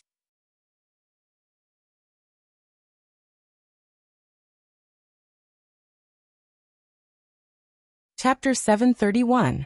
Since they brushed past each other, they were walking toward each other. In other words, this gentleman who was observing the empty space on the mental plane was walking out of the special effects production base. Was he an employee here? What a joke. Luo Nan recognized this person at first glance. Luo Yuan. He had once built a mutant lair in the center of Xia City. He had infiltrated the Shangding building to assassinate President Ouyang. At the same time, he had used the inconceivable planar crossbow to nearly kill Luo Nan. Although this series of actions ended in failure, it did not harm this person's strength. This was a terrifying extraordinary. This was the only person that Luo Nan's invincible mental senses were unable to capture and monitor. Just like in Xia City, Luo Nan's mental sense network was unable to capture this person's trajectory in advance. Luo Nan suspected that Luo Yuan's body was the same as in Xia City. It was a rapidly proliferating empty shell of a clone body. It simply did not form an imprint on the mental plane. But no matter what form or state Luo Yuan existed in, he appeared in this area at this time. It was almost certain that he had a direct and close relationship with the Horned Demon, with his grandfather's notebook, and with this kidnapping and blackmailing incident. Was he an accomplice of the Horned Demon? Yes. Wasn't using the word accomplice too highly of the Horned Demon? Luo Yuan's pace was steady and fast. Since he did not discover Luo Nan's focus, he followed his own rhythm and quickly walked out of the studio building. He boarded a black flying car that had been waiting at the entrance for a long time. The flying car immediately started and soon drove out of the base. It merged into the congested traffic of Hu City. Meanwhile in Xia City, Rui Wen, who had just finished school, was as lonely as usual.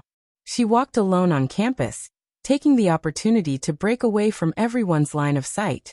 She turned into an uninhabited, secluded location and sent a signal to Luo Nan that everything was ready. The anchor point of Luo Nan's consciousness had long since locked onto the dancing Horned Demon in the studio. The Horned Demon was high in his performance. He was completely unaware of the subtle changes in the surrounding environment. He could not imagine that the silent Luo Nan, who was still enduring his extortion demands in the projection, had already arrived close to him. Luo Nan was gesticulating on how to stab. Luo Nan was 99% certain that he would be able to stab through the Horned Demon's annoying mouth in the next second. He would be able to kill all possibilities of the Horned Demon calling for help. The problem was that this thought had no effect on reality. Luo Yuan's influence was substantial. Looking at it from another angle, Luo Nan's failure to discover his grandfather's notebook in this area was also a key factor.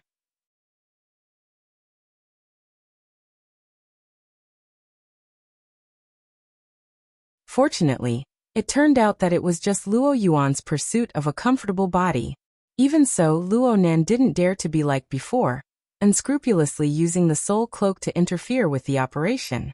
For a strong person like Luo Yuan, his perception of the external environment was exquisite. No matter how small the changes on the material plane were, it was not safe. Luo Nan carefully kept his distance. In this way, the scene and conversation in the sealed car were vague and hard to distinguish. It was difficult to extract effective information. Luo Nan could only wait for Luo Yuan to re-enter the open environment.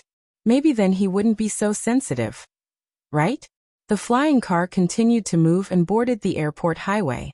It looked like they weren't going to stop at Hucheng. Instead, they were going straight out of the city. Luo Nan looked at the map and saw that there was an airport in that direction. They could also directly enter the wilderness. But no matter which one it was, it would take over an hour by car. He definitely had to follow them. It was hard to catch traces of a great enemy. Moreover, his usual mental senses were useless. It would be too much of a pity to give them up. But as for the Horned Demon, was he really going to let them go? Luo Nan wasn't willing. For Octopus Bro, every second of negotiating with the Horned Demon was a torment. The Horned Demon wasn't worthy of the word negotiation. He was just somewhere between a joke and a dream talk. It was completely impossible to realize conditions. He kept instilling them into Octopus Bro, breaking through the bottom line of Octopus Bro's mental endurance. As for whether or not the negotiation would be successful, Octopus had already seen it. This damned bastard didn't care at all. Motherf asterisk cur, don't tell me this fellow just wants to scam 500 points and then run. The more Octopus talked, the more nervous he became. He didn't know if it was fortunate or unfortunate. After paying the sky-high price of points, Luonan, who was directly related to the transaction, maintained a stubborn silence. No matter how the horned demon provoked and teased him, Luonan didn't say a word. In the end, the centaur probably lost the source of pleasure that should have been the strongest source of pleasure, so he ended this meaningless negotiation in a dull manner. The final price stopped at 1,200 points. This was a fifth higher than the horned demon's so-called base price. According to his words, even my spit is worth this price. Octopus felt that he didn't play any role in this process. If Luonan was to say that he did, he probably made the horned demon sign a confidentiality agreement. He asked Octopus to ensure that this sky-high price of kidnapping and extortion was completely sealed off from the outside world. The 200 points above the base price was given under this name. Alright, these minor details were meaningless. Octopus finally confirmed the terms of the agreement. According to the conditions stipulated in the agreement, Luonan would send a special person to whose city within 9 hours to receive the 12 notebooks that the horned demon had dug out from Luo Yuandao's wilderness laboratory. 2 of the notebooks were relatively intact, but the remaining 10 were more or less damaged. On average, 1 notebook is exactly 100 points. Thinking about it this way, don't you think it's not that expensive? The horned demon began to show off. If I convert it to credit points, then it's 100 million. I'm using this to buy your life. Do you think that extraordinaries won't be interested? Oh my, I'm so scared. How about this? As a bonus for the deal and to mend our relationship, I will provide you with a copy of the excavation site. We already have our notebooks. What's the use of having a copy? Octopus began to curse. If he didn't do this, he wouldn't be able to vent the resentment in his heart. The horned demon laughed heartily. Octopus, your brain capacity has probably shrunk from taking drugs. I'm not a professional archaeologist who would have the time and energy to preserve these tattered notebooks. Many days have passed in between, so quite a few notebooks have been damaged a second time. The things preserved by the photocopies from back then are a bit more complete. What do you guys think? Octopus didn't know what Luonan's mood would be when he heard these words. In any case, he kicked the office desk next to him after he cut off the communication. Horned demon, this madman. He's crazy. Luonan was startled awake. He subconsciously advised, Bro Octopus, don't be angry. If I'm not angry, then I'm a dead man. 1,200 points. Deducting your savings, there should be a difference of nearly 600 points, right? According to your current credit limit, this sum of money is equal to a third of your life savings being sold to the society. Do you understand? Luonan could only laugh. It doesn't matter if it's my value or my grandfather's notebooks. Neither of them can be measured by these points. Octopus was quite interested in Luonan's self-produced chicken soup. He Yuan had confirmed the conclusion of the negotiations at this time. She pushed open the door and entered. She looked straight at Luonan. As a senior member of the Xia City branch, the attitude and stance of the horned demons are worth discussing. I have already notified President Ouyang, Her Majesty Empress Wu, and Old Yu. We will first have a small meeting to analyze and make the corresponding arrangements. If Mr. Luo has any questions or requests, you can raise them at the meeting. Everyone can solve them together. You're tuning in to the Limei's Wuxia Whispers YouTube channel. We're so grateful for your support, and don't forget to subscribe to join us on this incredible journey through captivating stories. Your generosity through donations truly makes a world of difference, as it's the primary source of revenue that allows me to expand and enhance this channel for you. Thank you from the bottom of my heart for being a part of this adventure.